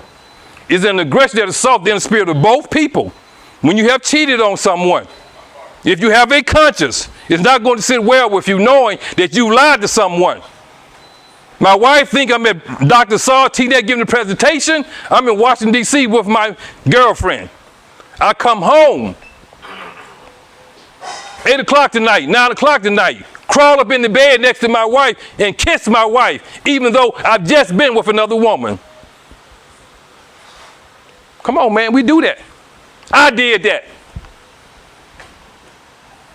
when I cheated. I did that. At school, my girlfriend come home, next to my wife. What's going on inside your mind that you operate like that? What's broken within you? What's broken within me? What's missing? Because again, I said, it ain't always about sex. I'll be the first one to admit, when a man, it's not always about sex. It could be just the fact that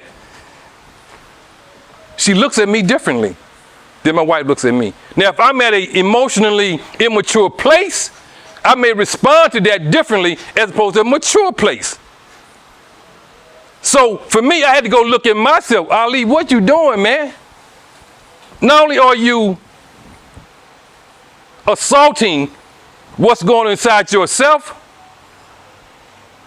you're destroying families in the process. Because I have a family now that I created with my first wife and my second wife, no longer together because of my male behavior. Because I wasn't ready to go with inside myself, to look with inside myself, to work on me. And I'm saying, Man, we got to go inside ourselves. I'm talking to you out there. Whoever's watching this, we got to go inside of ourselves. We got to clean this up. This is on us. This is on us. I'm willing to acknowledge what I have done for a variety of reasons. But I also know that we got to get to a healthy and healing place where we can turn things around, because as I stated, we are responsible for the outer environment. Men are responsible for the outer environment. We nurture the environment primarily. Not our only responsibility, but we're the ones that, if the war's going to stop in, we're going to stop the wars. And we want to look at the young boys on the corners, whatever we want to look at socially that's taking place, we can be supported by the women. That's not your primary responsibility to leave the home, to come out and to take care of it. Can you assist? Have you? Yes, you have. And yes, it is always welcome. But who's taking care of the home if you are here in the streets with me? Who's taking care of the home? Somebody, if we have children, the kids have to be raised. Somebody take care of the home. Because your primary responsibility is to make sure that you nurture the home environment. So when I come home, after having this world on my shoulder, do I come to a place of peace? Do I come to a place of comfort? Do I come to a place of healing? Because I've been battling outside that door out there, and I'm tired, and I'm hurting, and I'm frustrated. So how do you comfort me when I come to the house? But also, how do I give you what you need? Make sure you have everything you need inside that home. But also, when you two sisters leave out of here, walking down that street, no man would dare to assault you in any kind of way, whether verbally or physically, because they understand the environment which they live in. How many are intimidated just going to the grocery store? Won't leave the house at night, that's out of the question. But even during the day, certain parts of the town, man, we responsible for that. We got to clean that up. Our daughters, our grandmothers, our aunts, our wives can't drive in 5 or 10 feet because of what we've done, because of our orientation. We got to get it back on track. It's not easy. And I'm not going to live to see. I already understand that. Because this thing is so big and it's not getting better. And not to sound like an alarmist or the father of doom, but in the Quran, it talks about a surah called Iqra. It means to read, recreation. What do you see? And I don't see it getting better in that sense. We made some progress, yes, but we're going backwards in a lot of ways, people. When it comes to male-female relationship, particularly within the black community, we're going backwards because our family's been decimated for the most part, not all. We still have some beautiful families, beautiful marriages out there, but we are taking a hit and we are divided among ourselves. And one of the things that we can do, because I stated at the very beginning, women cheat, I ain't worried about that. I'm worried about me right now. Because once I clean up my act, I ain't have to worry about it. Because my reflection of me doing what's right is going to do one of two things. Either she's going to say, well, Ali, I see what you're doing, and I'm going to work on myself, or she's going to flee. Those are the two responses. She will not be able to stay in my presence if I'm doing what's right and she wants to do what's wrong. It's going to cause a conflict. So either because I'm not bending from my position anymore. Now, she may battle in the beginning where I'm going to change him, but at some point in time, she's going to realize, look, he's doing what's right. Not that he's trying to control me or anything, but he's living according to how God wants us to live. So either I have to get to a place where I'm ready to live how God wants me to live, or I say, Ali, I love you, but I can't deal with this no more. Those are the two options. Because and this is why men around women, when they're obedient to the Creator, they're going to try to change your system. And you say, no, I'm not doing that. This is why they leave. Because your reflection, the light is too bright for them to deal with. So are they going to conform? But see, the thing is, this is about what's godly. It's about doing, not Ali doing, I'm saying in a godly way. We submit to right conduct when we're in a place where we're ready to be obedient. We submit to it. You can battle all you want to, but you're going to give way to that right conduct. And I'm saying once you are operating in a rightly state, I don't have to worry about what the sister is doing. All I got to do is stand on my principles. All I do is stand on what I believe God wants me to be. And then I would be the man that she's looking for. And that doesn't mean our life is going to be perfect. Doesn't mean there's going to be challenges. But one thing she will have is that she realizes that I have God first. Because as long as I got God first, you don't have to worry about me cheating on you. Because I'm not going to violate my relationship with the Creator anymore. As long as I'm alive, God's will. I'm done with that. Because I've destroyed 2 families because of my behavior. Cheated one time at 37, cheated again, I think at like, 40 out of 50. I made a conscious choice. I'm going to work on me. Because I saw what I was doing to my children. See, when you cheat, you don't just impact yourself, your wife, obviously, but what it does to the children. What it does to the children. How do you get to a place where you have to think of something other than yourself now? And for me, I got to that place. God, I surrender. Because it wasn't about, for me, it wasn't about sex. That was something going on inside of me that wasn't being fulfilled. That I was looking outside, wasn't looking to my wife, had to look within myself. And found out where I was broken. It was my validation came from, she noticed me. She said something to me. Damn, Ali, you're an older man. But we still crave that sometimes. The wife wasn't doing it, but now how do I validate myself? How do I recognize myself? How do I embrace myself? Because when you turn that over to someone outside of yourself, you'll forever be in that state of chasing that, if you will. Because you're waiting for that person to say, oh, you smart, you intelligent, you handsome, you a king. Right on, my brother. And I realized my validation came from that, as opposed to me. Speaking about me now. Me validating myself, knowing my worth and who I am. And realize, no. What makes me great is my discipline, is my righteousness, is my obedience. That's what makes me a great man. I would love to be admired by a woman, to be thought of as an intelligent man. But do I think of myself as that? And that's the state that I'm in, and realize, oh God, I get it. I had it. I get it. So my thing is, okay, so getting to a place that where I'm validating myself. So what do we have to do when we put the dog? What am I talking about? Putting the dog to sleep. First, you got to face yourself, man. If you're watching this, man, you got to face yourself. And when I say face yourself, I'm meaning removing the mask of fear. Because I had some fears, man. Things I didn't want to face. An example of my fear is that could I be vulnerable in the face of my queen, of my wife? Okay? Shame. Shame can be a very powerful emotion. Be very powerful. How do you get past the shame? What about the doubt?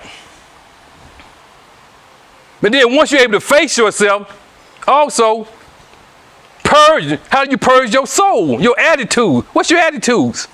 Things you believe in. You demonstrating how you're demonstrating your belief systems, your behavior. How do you purge yourself of that? By practice. By identifying, I have shame, I have fears, I have doubt. I identified what that doubt is, so now I want to purge that, if you will. Because what's important is self-respect. See, a man who cheats doesn't have self-respect because he violates his own soul. I believe that. Now, I'm not saying something in the sense that you don't care about yourself, you don't love yourself, get up, take baths. I'm not saying that. But I'm saying valuing yourself in a way that you understand relationship with the Creator as you understand it. And your relationship with your community and with your wife and your children and your family. And you're not going to do anything to violate that. A self-respecting man.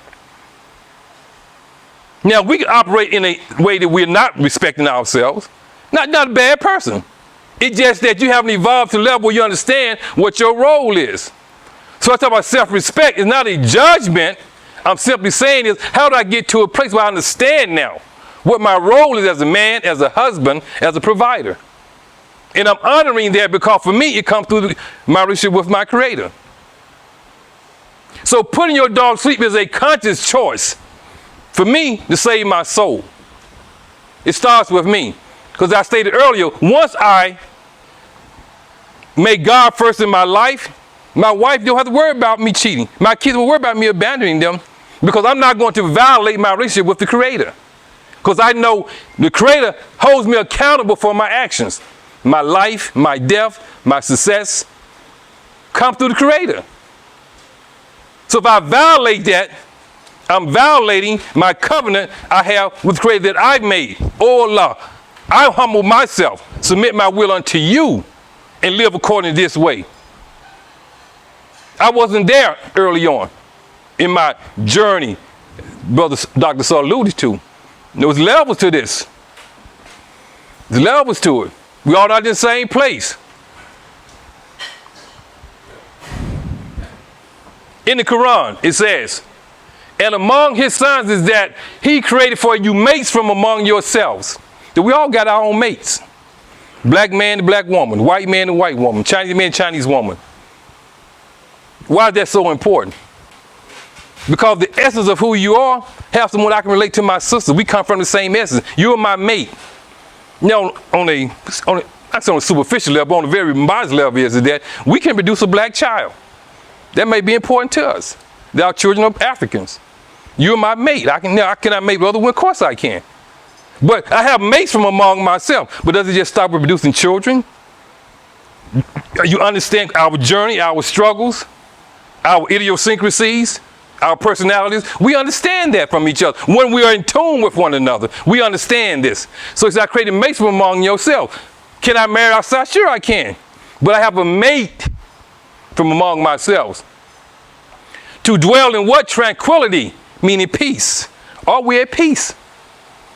Are we at peace with one another? Or, on emotional, are we at a peaceful place with one another? And he put love and mercy in our hearts. I love you with my respect of you. My mercy is that, yes, I'm physically stronger than you, but because of my mercy, I'm not going to subjugate you to my desires. That's mercy.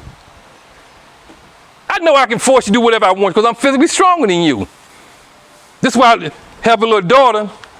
My little girl, she'll kick me and hit me, pull my locks, do all that. 5 years old. But because of my mercy, I know I can, thump her, she's going to start crying. But I have mercy. And I understand. How do we project that toward women? In the same way. Where's our mercy toward our sister? Where's the mercy? We don't show no mercy.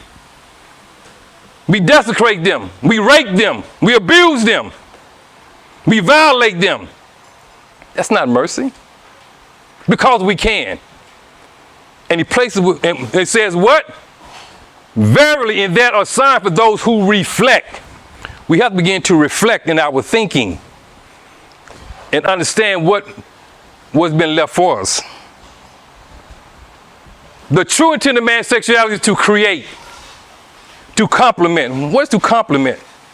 Complement is, how do I complement my mate? How do I help you actualize your total being? What the sister was saying, I have a part of my sexuality, I want to talk to my husband. How do I complement that? Because she has every right as her mate for me to compliment her where she can actualize who she is. That's what complimenting is. How do I help you get to that place you're trying to get to? How do I comfort you? Am I creating chaos? Or is it peaceful? Is it gentle? And do I nurture? Nurturing, how do I help you develop that? That's man's true nature. Not fair to say to me, well, baby, I like this right here. Well, you a thought, you a hoe. No, that's not my nature. You might be uncomfortable. You might not be ready to listen to it. But my nature is that my responsibility is, am I going to compliment you? Am I going to comfort you? Am I going to nurture you in whatever you are, as long as it's within the bounds of what is lawful and is of God? That's all I'm saying is. Man's natural sexual orientation creates an environment that values women, builds a safe environment, see women existing as sacred, ensures their bodies are protected, reveal the womb as the extension of God's creative force. This is our sexual nature in a nutshell, man. This is our responsibility as men. Now, there's other things can be, of course, there. But the fundamental premise of who we are and how we, in our nature relate to females, is laid out right here. We have to get to this place, or do we value women? Have we create a safe environment for women? Do we see women as sacred? Because in the Bible, when God fashioned me with his hand and breathed in my nostrils, we took a rib out of my side. I don't see is this sacred? It's not sacred in my opinion, for some minded men. Because now I interpret that to mean you're supposed to serve me. Some men think like that. You was created to serve me. Not all men, but some men think like that. Because I see my creation sacred. I don't see yours as sacred. Oh yeah, like King James. King James talks about it, it says. See, he gave it up right here. Then he came back and said something different, but he gave it up right here. So God created mankind, male and female, in the image of God. Created mankind. The other part, he created out of the real, but then he came right back, so he created mankind. Come on, which one is it? This is what it is right here. He created mankind, male and female, in his image. And God blessed them and said, be fruitful and multiply and replenish the earth. Male and female. The only difference between male and female is our sex. You're capable of everything we're capable of doing. We can replenish the earth. We can dominate the earth. You have dominion over all things, just as I do. The fowl of the air, the creeper crawls on the ground, and the fish of the sea. You have that just like I have that. He just didn't give it to me. He gave you, and said, every living thing that moved upon the face of the earth, male and female. But what man has done is taking your role and subjugated to something less than mine. And I'm saying, man, we can't think like that anymore. We have to be intimidated by it.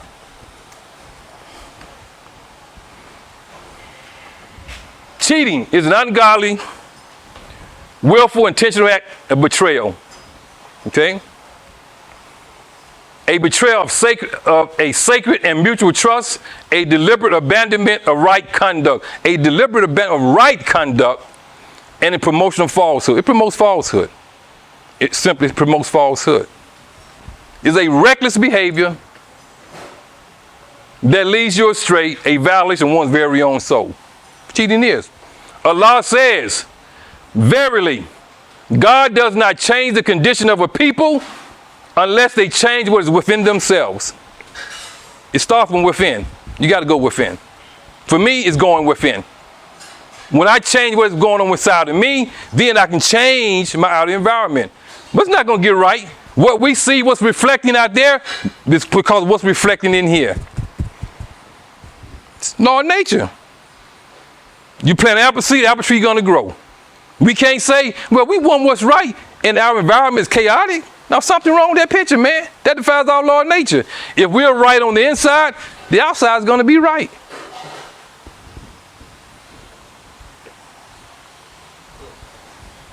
Questions? Thank you for your time. But thank you. I appreciate you. I appreciate your patience. I know it's 8:15. I definitely wanted to do the question and answer. So you may have questions. No, Dr. Saar, Brother Sankope has some questions. Your sister, you may have some questions in the back. But also, I got an announcement I want to make. You know, later on when you have to quit. But I want to take your question first. But also, if you want to get in contact, this is my email. I got a Hotmail account. I do have a Gmail account, but I like my Hotmail account. I'm old school. I like my Hotmail account. But it's my phone number, Facebook. But also, if you want to purchase a copy of my book, Nobleman Publishing, I have my cards and everything. You can go to my website, noblemanpublishing.com. Purchase a copy. I do have books for sale right here as well. But thank you for your patience, for your time. And I'm saying, as I always say, whether it be one person or we're going to be 100 people, I'm going to give you all I got. I like your presence, and everybody here was meant to be here. I thank you for your presence. I thank you for your time. Come on, Dr. Saar. I'm glad you stayed too, sister. I mean, got questions? I don't have a question, but I'm glad I stayed. Because it does provide a balance. So I'm glad you stayed as well. Yes, my brother. So where's culture in this? Like, I mean, so how do we bring about the change? I mean, I do see this thing about what's inside of you. Now, is that inside of you as you, the tyrannical Quranic teaching that you was it Surah that you just read? Is that what's inside the individual because it talks about it from a collective level, or is it what's inside the group as a collective that they need to change in order for it to change? Well, I think, well, of course, as we know, everything starts with self, but also, as you alluded to, there are social conditionings that the group begin to emulate, if you will. So, an example, for positive, you know, someone decide, you know what, we don't need the Rolodex phone anymore. We're going to go with the cell phone now. Okay, some people hold on. My mother, she held on to that Rolodex phone for a minute. Okay, she didn't want to let go of it. We advanced to a new phone. So my point is that it starts with the individual person saying, well, look, I've identified something that's going on with me. So I begin to make this change. And I bring this to my household. But now, on a collective level, we begin to identify, on a collective level, all of these things are taking place. But these things are taking place because individually, something's going with the individual person. So I'm saying, collectively, it expands itself when the individual person begins to demonstrate what he or she needs to do in order to begin to change the masses, if you will. Because we know that most people, there are people who will not, they're going to do things because other people are doing it, if you will, unfortunately. Now, we got them to do it, okay? So I want to smoke cigarettes, but also it's not popular anymore. I'm going to stop smoking cigarettes. Not because I really don't want to smoke, it's just not popular anymore. I stopped smoking because, not me particularly, because I realized smoking cigarettes would kill me. The next person saying, okay, well, there's a movement saying smoking's not good for you anymore. So now what we're going to do is, okay, we're going to start promoting smoking not good for you. Well, I'm going to smoke my cigarette, but all of a sudden now, oh, you smoke? That's not cool. I'm not going to smoke anymore. So we're influenced in other ways. It'd be ideally if everyone took it upon themselves and said, you know what, I'm going to work on myself. That's not happening. It's never the majority, but how do we create enough that we begin to impact, if you will? You're never going to have 100% cooperation about anything. In humans, it's never been that way. But you can't have participation to where enough people are influencing where the dynamics of the environment is beginning to shift. And that's what's necessary. How do we get enough people? So 1, 2, 3, 4, 5, 6, 7, 8, 9, see about 10 people in this room. So if 8 of us are doing one thing and 2 are doing another thing, of course the majority is going to rule. And because we're consistent in doing that. So my answer is this right here. It starts with the individual person. And with enough individual people saying, well, look, we're going to pick up. So this block right here is the cleanest block on Harford Road. No trash, anything. At some point in time, that's going to begin to spread to the other blocks. Because we like this block right here. It's always clean. No trash, no dog poop, any of that. So people, also the people coming down, they patronize. Oh, hey, man, clean the blocks in Baltimore right here. People are looking, hey, wait a minute. You know what, let's clean up our block. So when it has a positive effect, if you will, and people see benefit in that, they would change. But it has to be enough to begin to move it in that direction, what I'm saying. And so, but you start with for me, it starts with the individual yourself. Even like you said, well, the variant will not change. People change within themselves, but it can be applied on the individual level as well. My sister's back there. I would just say one part, but the biblical part. I never look at it from the man will be inferior. I just look at it, you can't see it weird. And then you put the scripture was there. I thought that was interesting. Now I got to go home and pray. No, I'm glad you brought that up, sister, because again, we have been taught this for thousands of years. It's ingrained in our very own psyche. It's hard to remove something from your psyche that's been ingrained there, even though it may be a lie. What I'm saying is that I believe in science and I believe in creation. I think they both obviously present. And what I'm saying, if we just from a evolutionary perspective, to where in creation, even within the Bible itself, it talks about in Genesis how God made all the beasts in pairs, his own hand. But it comes to the woman, all of a sudden he didn't do it that way. So for me, that's a red flag to me. Now, I'm not questioning God. Maybe God did. But I'm saying, from my research, my understanding of creation, That's out of order. When he made man like that, every other creation like that, but if something got to the woman and said, well, I'm going to take you from the rib of man. What I'm saying is we know the Bible has changed over the years, not changed, but has been transcribed differently over different languages over the years. And I'm saying primarily written by men. I know we live in a male-dominated world we live in, and the Bible is not, is excluded from that. It touched every aspect of our lives, socially, economically, politically, every aspect of our lives. And what I'm saying is that because of that, I think we know how, in some said in the Bible, how during the time when our ancestors were enslaved, how they was taught how Ham was cursed. And, so there's scriptures that's been used to subjugate people. I'm saying it's no different in the Bible where women have been subjugated in ways through the language.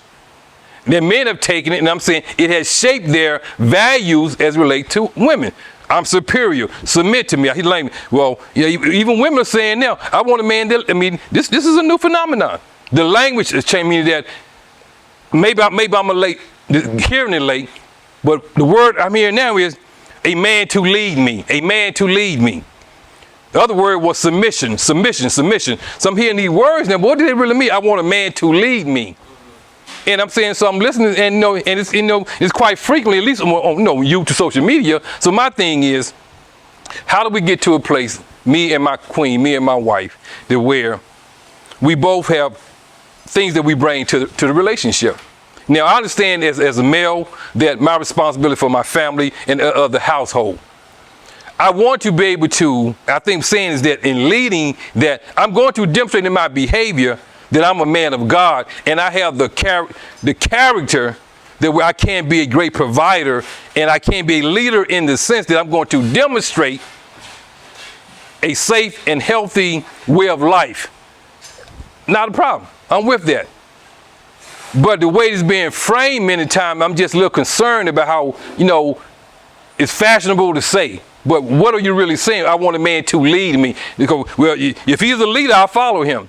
But and I know that's laced with a lot of different meanings. Social media plays into that. But for me, right now, is getting to a place that where can we just sit and have an honest conversation and be vulnerable about, and what is it going to take for us to be able to progress to a level within our relationship that where we're putting God, for me, let's put God first. Let's put God first. Let's start there. Not my leadership, not your leadership. What does God say how we should conduct ourselves? Now, we need to understand what it's alluding to. But let's just start right here first. And let's build upon, let that be our foundation of peace. Not mine, not yours. What does God say? And so for me, let's start right there. And that's where I am. Well, I would say we take prayer to come to agreement, prayer and fasting together, asking God to guide that process. Not look at social media, not look at other folks, but totally seeking the will of the Father. That's what I'm getting the believer. No, you're right. Now. It's interesting you said that because, as I said, I have an announcement to make, and prayer is a part of that. Prayer, as a Muslim, I pray, obligatory, I pray 5 times a day. But prayer, it has many benefits to it. One, the discipline aspect of it. It keeps you conscious of what you do, how you live in your life. But also, it's staying spiritually in tune, if you will. So prayer is essential for me as well. I think for my wife, for my kids, my 5-year-old daughter, I teach her to pray. My mom taught me. Father, lay me down to sleep. I pray my Lord, my soul to keep. I should die before I wake. Pray the Lord, my soul to take. She's 5 years old. She starts smiling every day. She look forward to praying. Because my thing is, she's going to find her way. But I want to begin to lay a foundation of God within her. And then my hope is that, she began to catch on and say, how to have a relationship with the Creator. And now I want to live my life in a certain kind of way, as opposed to only thing she's seeing is just other things that is, in my opinion, leading her away from that. So I agree. Fasting, I fast. Not during the month of Ramadan. I didn't fast. Again, in Islam, we're taught the 13th, the 14th, the 15th, the days that we fast. The Prophet, peace be upon him, fasting on these days right here. So typically I would fast. I didn't fast today, but typically I would fast on the 13th, the 14th, the 15th. So I fast during the month of Ramadan. And other times that you call fasting, not only does it cleanse you, but also it puts you in a state. It brings you back to that state of God, if you will, that you're mindful of having to, conduct yourself in a certain way. So for me, at 66, I'm still learning, I'm still growing, I'm still developing, getting to that place. But I know now what I'm not going to do anymore. So that's my thing is, and so, yes, sir. But Yeah, so thank you for the presentation, first and foremost. I definitely tell you, put a lot of thought into it by way of presentation, book, vast side conversations. I always like how you're very reflective on your personal journey, which I think is important because it helps to give context to how everything comes together. So I noticed that you always do that. You speak about your upbringing and your life story, and I think that's important. It's gonna be testimony. Yeah, I've been delving into the book a whole lot, but after hearing you speak today, I'm thinking about the title, Putting Your Dog to Sleep, Euthanizing the Cheating Desire in Men. What I'm thinking about, and definitely I want to know your feedback on this, I'm thinking more so like euthanizing the act of cheating, perhaps more so than desire. And what I mean by that is this, like,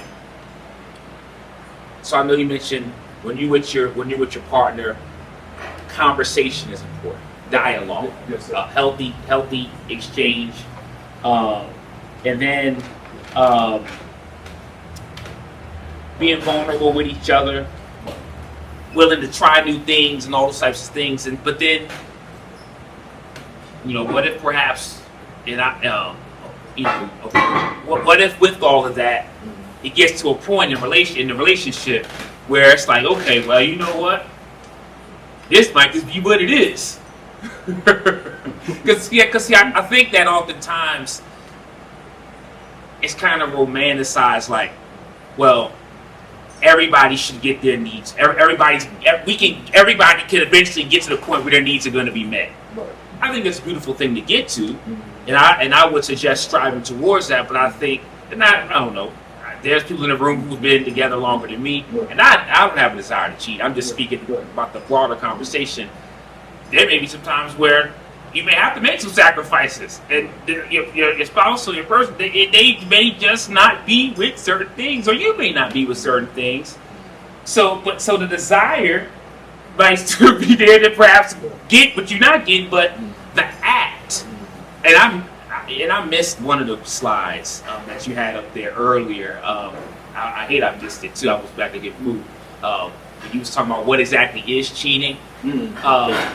But so yeah, I'm thinking about the desire. I guess you can not want to cheat, but I'm just thinking about in situations where it's like even if you do think about it or have the desire, it's the act. But yeah, I don't know if that's making sense. no, it makes. I mean, it's progress, it's not perfection. I would say that. Okay. I think that because of, and Dr. Sarluti, we talked about culture. I didn't grow up in the 20s, but from what I've heard, the roles were clearly defined. You can decide good or bad, but women roll with this, men roll with that. Sure, there were challenges, but there were some things that were clearly defined that kept the community together. I'm sure grandma didn't get everything she wanted, grandpa didn't get everything he wanted. I think I know we're living in a time now, a culture now that where it is all about me. I'm saying, I think that can be unhealthy. At the same time, you're right in what you're saying. Two people, we're not identical.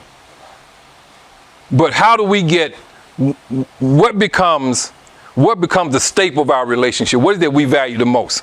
Okay, I can't give you this. I don't want to give you this. I'm not capable of giving you this, and vice versa. But this right here, can we get to a place that we're not going to violate this right here, whatever that may be? Even though I'm not getting what I want, you're not getting what you want, we're getting some of the things we want.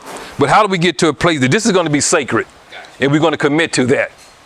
Like, see, ideally, it's not going to happen. It'd be great if it did.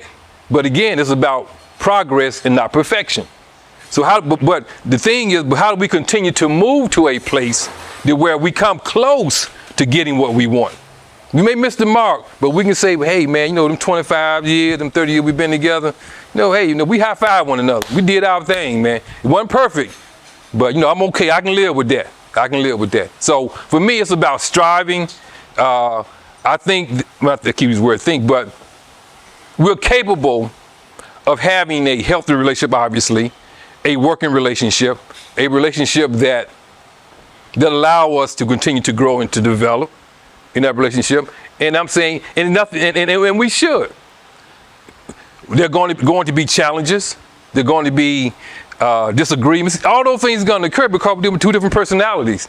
But what is it that we value that we're going to step by step move toward what we're trying to achieve? Like I say, it could be some things that where might even want to do that, whatever she's asking. I'm saying not just to be sexually related, it could be other things. But you know, because sex, we're talking about this, you know, so, but at the same time is that I would never recommend to anyone, but again, that's me. You know, say, okay, well, hey, you know, you like this right here, you can go get it from somewhere else, depending on what that is. I'm saying because of what that may create, and again, not knowing what it is, but I'm saying, but how do we find a place, a happy medium to where we say, okay, well, look, what can we compromise on? So what do we need for each other that where it will allow us at least to get to a level within our sexuality that where, you know, we good with this right here, and we good on this right here, you know, because it's, again, we have so many influences that are out there. And you know, I wouldn't say that this is healthy, but depending on the context or the dynamic of the union or the relationship, there are some that are like, I want to see you happy and fulfilled, and if I can't give it, I'm cool with you. Right, Right, you know, but they've agreed on. You have swingers, you have men and women saying, well, hey, you can be with somebody else, you know, and I'm saying, if that works for them, then it's not my recommendation.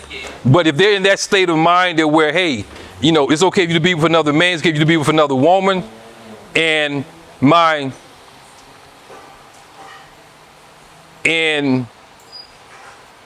it's easy. I'm saying it's easy. A person can say yes to that because my wife was with a man. I agreed to it, and she came home. She may decide, okay, I met another gentleman I want to be with. She may be with him and decide, whoa, wait a minute. He took me to a place I never gone before. So now I want to be with him. Now the husband thing is I want to accommodate my wife. But I'm saying, but we know that we relate differently to different people. So whereas if that's where you are, and you was able to relate to me, say out of 7, and we great. And I said, yeah, baby, you know, you go be with him, because I know I can't, you know, you want to do your thing. And old boy take you to a level 10, all of a sudden now, baby, where you going? I love you, honey, but you know, so I'm saying, we don't know when we open that door, what's behind that door. So for me, theoretically, I understand what you're saying. I ain't saying this. No. I hear what you're saying, but that's if a person, an ungodly person, that lifestyle will be correct. But if a person believe in God, believe in God, believe in Jesus, that's be totally out of order. Where have both of y'all an unequal yoke? Y'all should never got together in the first place. If y'all seeking the same thing and seeking live holy, then that wouldn't be a choice. If we happen to pray and fasting and coming together, that means y'all seeking your own worldly flesh. And that's why we got the problems in the world we have today. That's it. The one thing I'm thinking about as you speak, well, two things I'm thinking about. One, you start off with this diagnosis, right? Mm-hmm. That's an interesting diagnosis, I must say. I think that Sexual schizophrenia? that thing was hell of something. I'm also thinking about the vasopressin and the oxytocin, right? two things. The vasopressin, however you say it, and the oxytocin. The vasopressin do it. That's a chemical release within men that have. But my question is, one, how do you account for in the ways you frame this, that both men and women have both of those chemicals, one, right? And then two, my next part is, because both men and women have those. Right. So, I mean, I saw the aim that you kind of framed it where men have this and women have this, but both have both. Right. And then the other thing is, which is more important in my conversation, I know that kind of an age-old debate between you and I, that one right there. So, you know, the one about I don't really, just honestly, we're on social media too. So I don't really agree with that framework that men are anymore led to be sexually attracted to outsiders. I just don't get that. I don't think no one has convinced me of that. I don't think the chemicals support that. But what I do, but with this thing is, how do we also, how do we like that diagnosis though? That diagnosis that you put out there, the diagnosis piece. No, but you talking about the sexual schizophrenia? Yeah, I was just a little distracted. So let me ask the question. They were so sharp they stopped me. I'm for real. So my question is, where does mental health? Because I'm telling you, as I listen to this, and even the question from this, and then also we're in a culture that lacks sexual education, and a lot of us really don't even understand what true and real sex looks like. We have fantasies and ideas about sex, and truly don't even understand how long sex really lasts, how long, I'm sorry, y'all got what I'm trying to say, the averages and all these type of things, how many women actually orgasm, and do you orgasm every time? Men, you know, so what I'm saying is we have myths around these things that I think that also aids in the You on the line of my thinking. Yes, sir. Yes, And sir. that's what I do. I teach psychoeducation. Yes, sir. Yes, sir.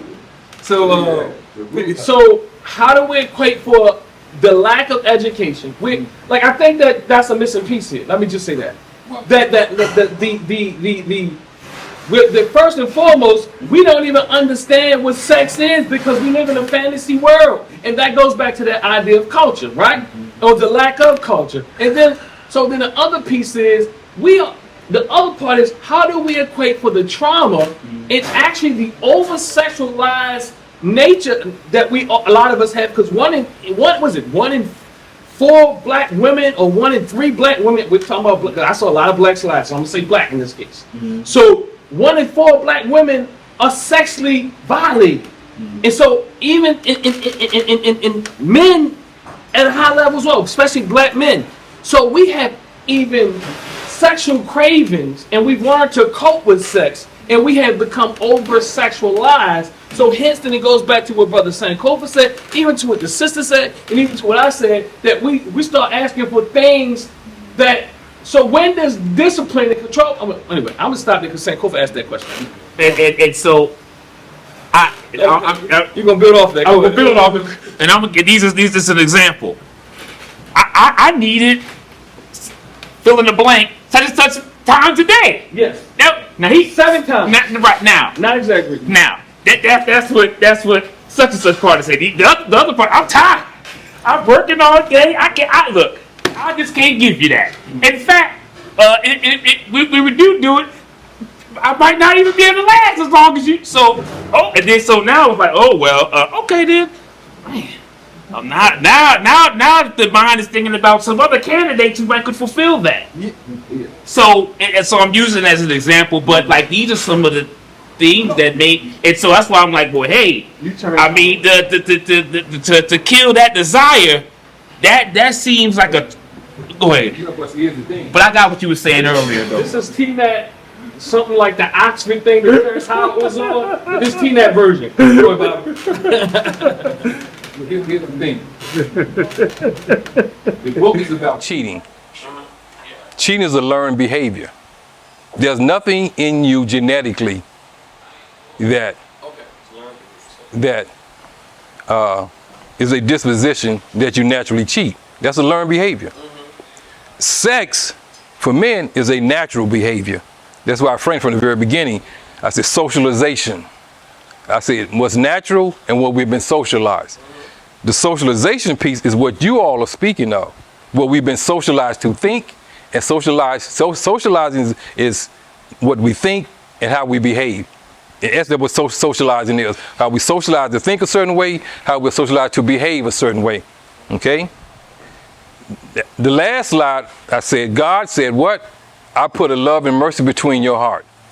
God created the male and female for the purpose of procreating, talk about it in the book, of procreating or reproducing, in the book. That's our primary purpose. Not our only purpose, but for the purpose of creating, okay, producing.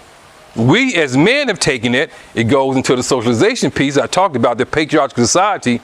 They've taken it, the information, and they have intentionally, I would add, in a way that now we're operating in a mindset that we have to unlearn, even if possible. Now, do men have to? No. Like you said, you brother said yourself, had no desire to cheat. So clear example, but you all been socialized within the world we live in. So on some level, if you go back and look within everything from how you treat sisters, your little brother, girls in the neighborhood, 2 girlfriends, I'm saying there's something within your upbringing that you can put your finger on. So that's, maybe that was nothing bad. I'm not saying anything bad, but as a young boy growing up, as a male growing up, we were kind of influenced to think in a certain way. You know what I'm saying? Now we look at whatever that thinking was it healthy or unhealthy thinking, if you will. What I'm putting forth is that, and you're a man of science, I'm saying we have 23 chromosomes from our mother and our father. We have all of the chemical releases within. Some more women, estrogen is dominant. I have estrogen in me, but it's more dominant in women because because of the ovaries. For me, testosterone, she has testosterone in her, but it's dominant in me because I'm a male. I have testicles. So that's a scientific fact. Vasopressin is a scientific fact. That is secretion. Now, we're socialized as men, as I gave the socialization piece is that, no, you better not talk to my woman. You better not talk to my woman. Who you looking at my woman for? Some thinking, not all, some thinking, hey man, look, when you go out, don't let nobody handle your girl like that. That's socializing. A chemical, because of protection, territorial, over evolutionary period, vasopressin is a hormone that is released that creates a territory, a protecting mindset, if you will, within the male human being. It's only men? Is it only men? It is dominant in men. It's dominant in men. I'm saying, so it can exist within women, but it's dominant within men. It's a dominant hormone.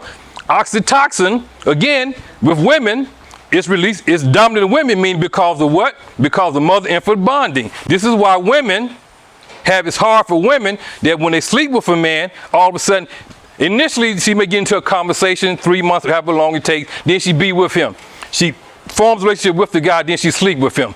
Because what's being released within her, scientifically speaking, is a chemical that toxin release because of the bonding effect, particularly when she has sex with him, because it creates a bonding empathy. This is responsible for her empathy. Now, she's been socialized as well to think a certain way, but also chemically, she also produced that causes her to think the same way women have hot flashes. That's all of a sudden, ooh, I'm hot, I'm burning up. Okay. We know about hot flashes going through menopause, but there is a lack of chemical being released that's causing these behaviors. So I'm saying chemically, there's a lot of chemical being released within the male and the female that is responsible, that contributes to the behavior. And these are just 2 I've identified as relate, say, to the sexual relationship with women. This is why men can have sex with women. Oxytocin has the same effect on men. Yeah, of course it does. Oxytocin, that hormone, is a kind of hormone, that's the same, it's a kind of hormone, it's released in men as well. Right. But I'm saying, but now, its release is dominant in men when men begin to bond with a woman in a loving, in a pairing way. Initially, this is why a man can get up, it says, but drops off once he has sex with her. So I can be with a woman, once I've been with her, I can give up, I'm gone, I ain't thought twice about her. Reverse that, a woman, she be with a man, she wants to She wants to be with him. She's calling him because of the bonding oxytocin that's being released within her. Also, the body, when a woman has sex with a man, the body prepares itself for reproduction automatically. Scientific fact. Now, she has a period, obviously, she doesn't conceive. But the brain releases this chemical automatically because preparing just in case she conceived, now has prepared for carrying the child. These are scientific facts. Yes, sir, brother. Based on this, what would you say, what is the chemical in men that would cause a man to respond the way a woman responds to oxytocin? What do you mean? You already said that men do we also have oxytocin as well? Yeah, yes, sir. Yes, But so what happens is now with men, what is oxytocin? A chemical hormone that essential for when a man, this is why in men go 1, 2, 3, 4, 5, all of a sudden he see that one woman he wants to marry, he wants to love, bonding with. Chemically what happens is when he reaches that state, this is when it releases at a different level within the man. See now, within the choice, within the desire, so there's a shift now because of what he's making within himself. Primarily is he just having sex with a woman, he's going about his business. So this is why he has sex, he get up, he go to the next one, go to the next one. Oh, all of a sudden now, I'm in love. Now this love thing, as we try to explore and understanding is hit different with him. This is why when men love, it's harder for a man to let go of a woman than if a woman let go of a man. Because naturally with a woman, she goes through the same grief and everything, but she go and she made with another man. Men, wrong choice of words. Men don't frequently fall in love that quickly. When they do fall in love, that also releases a chemical, what you talk with oxytocin at a level that now is at a different level that causes a bonding. This is why he connects with her. This is the one, mama. This is what I want to be with. Along with socializing and believing, oh, okay, he's been taught, hey, no, this is my queen right here. So now he has a different kind of relationship with her than he has had with all of the other women that he's possibly been with. Because he reached a state within his thoughts, chemically now also responding to in a way that where now she becomes that one. That's why when the breakup occurs within him, it's harder, for a lot of men to, when they break up with their wife, to let go. Because they've given themselves, not only physically given themselves, but chemically they bonded with that woman. So question. You said there's no name now in most science. Now I would go and look at this a little bit more later.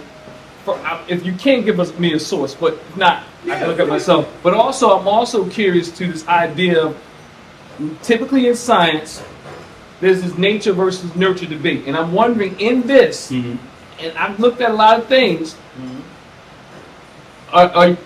is there a nature versus nurture debate in this particular understanding of science? Because again, what I'm saying is that socially, I guess that would be socially.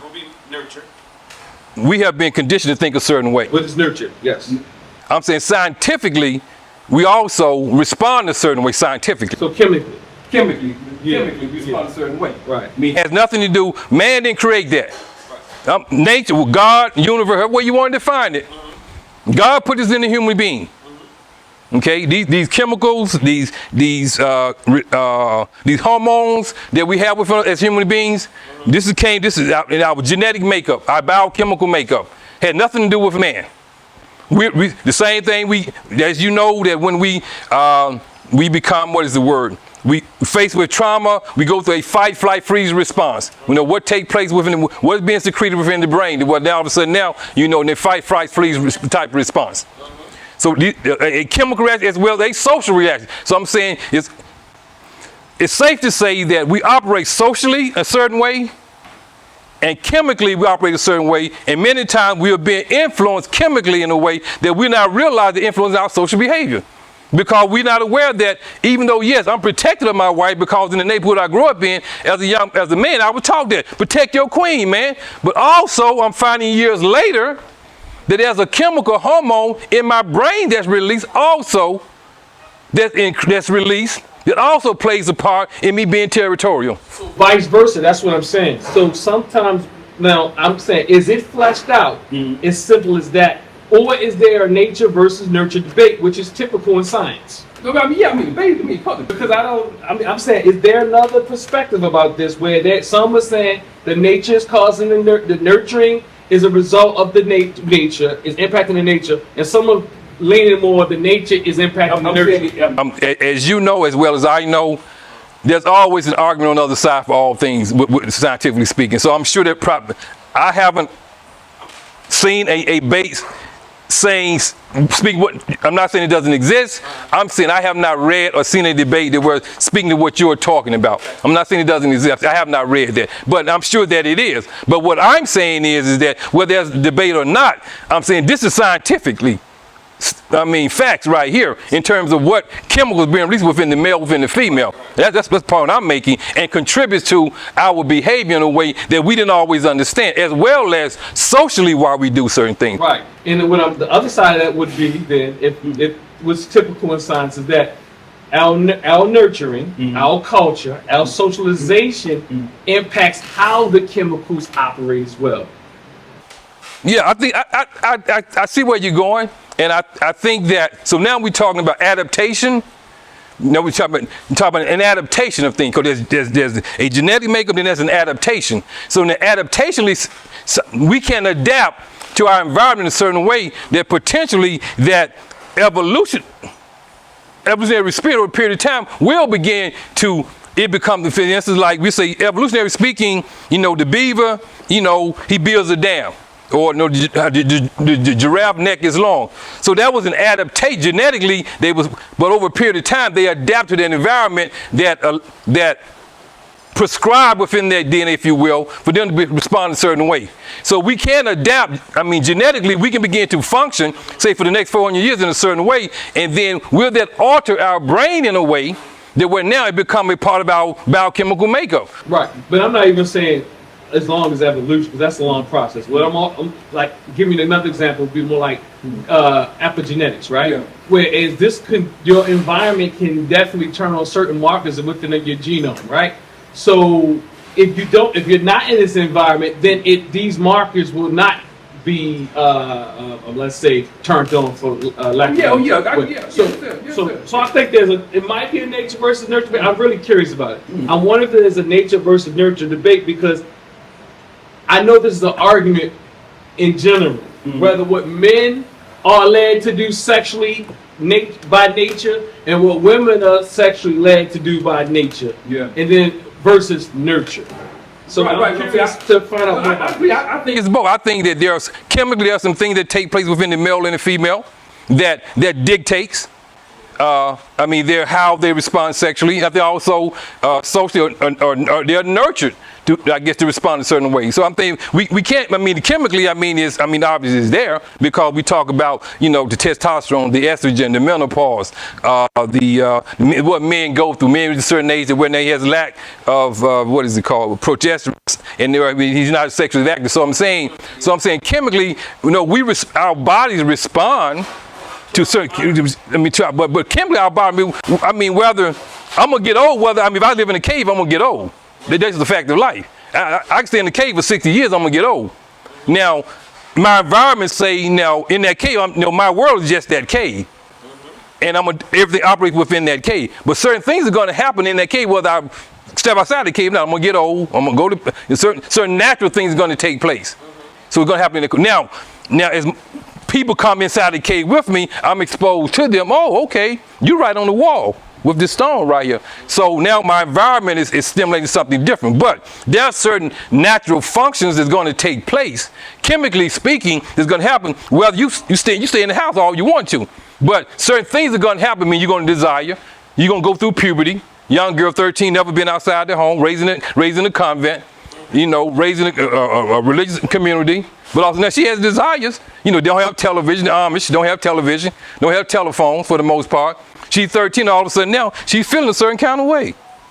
That's nature. Now her environment exposed. See mom and dad. So I'm saying I understand your argument. It's a valid argument. What research is available to that. I haven't seen out, but I'm sure there's an argument for that out there. You always have an opposing argument. I'm specifically speaking about the behavior of men, the learned behavior of men. I'm saying that can change. Now, a learned behavior, and I'm saying part of the learned behavior is the misguided information that men we have been exposed to because we've grown up in a patriarchal society because he wants to dominate women. And so now I'm going to influence society in a certain way, and as a result of that, my social environment is going to have certain things in it that's going to influence my behavior. So the cheating part, I'm always going to desire to be with a woman. That's just the nature of a man. That's different than cheating as you articulated, though. That's what I'm saying. That's what I'm saying. So I'm saying I always naturally want to desire to be with them. And women are always going to want to be with men for the most part as well. Yeah, but I'm saying sexual being. That's what I'm saying. And they find men attractive that ain't their husband. Of course they do. We all do. It's attraction. You walk out, you see a man, and there's nothing wrong with that. Oh, he's a nice looking man. He's an intelligent man. The thing is that when we give way to it in a way, oh, I want to be with him because he's attractive. Which I think has a lot more to do with social stuff. Oh yeah, I'm saying it does. That's what I'm saying. That's the cheating aspect of it. Oh, again. So now I'm glad you brought that up because so I'm glad you brought that up. No. No? Oh, you keep going? All right. So ladies, as the brother just alluded to. That right there. Yeah, I've been telling people about this. So this book, my plan, it's already written and everything.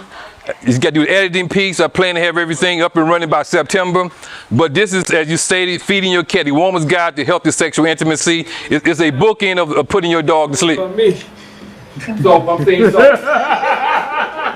we talk a little bit about kind of what doctors alluding to. Again, a male perspective as it relates to women and some choices women have made. That's the one. Yeah, so definitely perspective. You right now for this one, Doc. Yeah, so. Right now. Yeah. Look, this one, it's going to be packed up in here. We have to have security and all. Make sure we got the My thing is that, I guess I said, sister, thank you. I love your energy. Thank you for being here, Dr. Asar. Thank you as well for having me, brother St. Cofer. Cameraman, thank you for your love, brother. My thing is that, I don't know, I'm going to keep giving the information. I appreciate it, Doc. I really appreciate it. Look, this one's supposed to be about, give our Bible another round of applause. Look. I saw Terrence Howard on Oxford, when they was trying to get, when he was saying all that stuff. I ain't getting that debate. But, but you know how he was asked 1 × 1 = 2 when they was giving him that work. He was coming. He was coming the other day until he got on there with that dude, Eric Weinstein. I don't even like that. I don't know if y'all saw that one. I think Eric Weinstein put him in his place, but geez, I ain't like how he did it. Because I ain't like that he was white, Doc. How he did that to him. Yeah, I ain't like how he did that to him. You got to hold your own. But anyway, great job. I appreciate it. And I appreciate you fielding the questions and the challenges. Because you know what? You always challenge me, so I had to wait to the end to give you some of that back. No, I appreciate it, bro. I thank you, man. When you claim your happiness, you're going to get your mind back. Black and I'm proud. Black and I'm proud. When you claim your happiness, you're going to get your mind back. Black and I'm proud. Claim your African. Black and I'm proud. I'm telling you.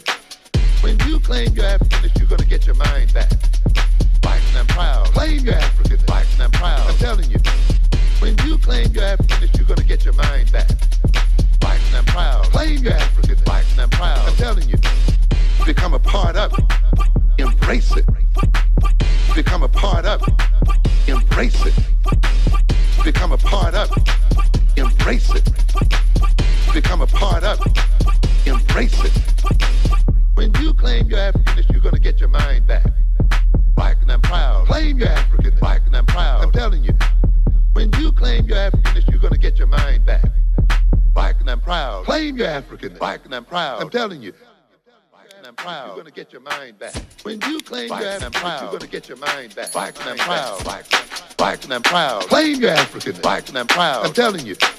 When you claim your Africanness, you're going to get your mind back.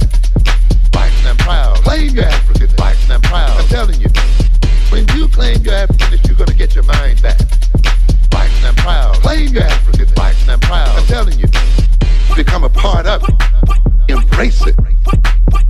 become a part of it. Embrace it. Become a part of it. Embrace it.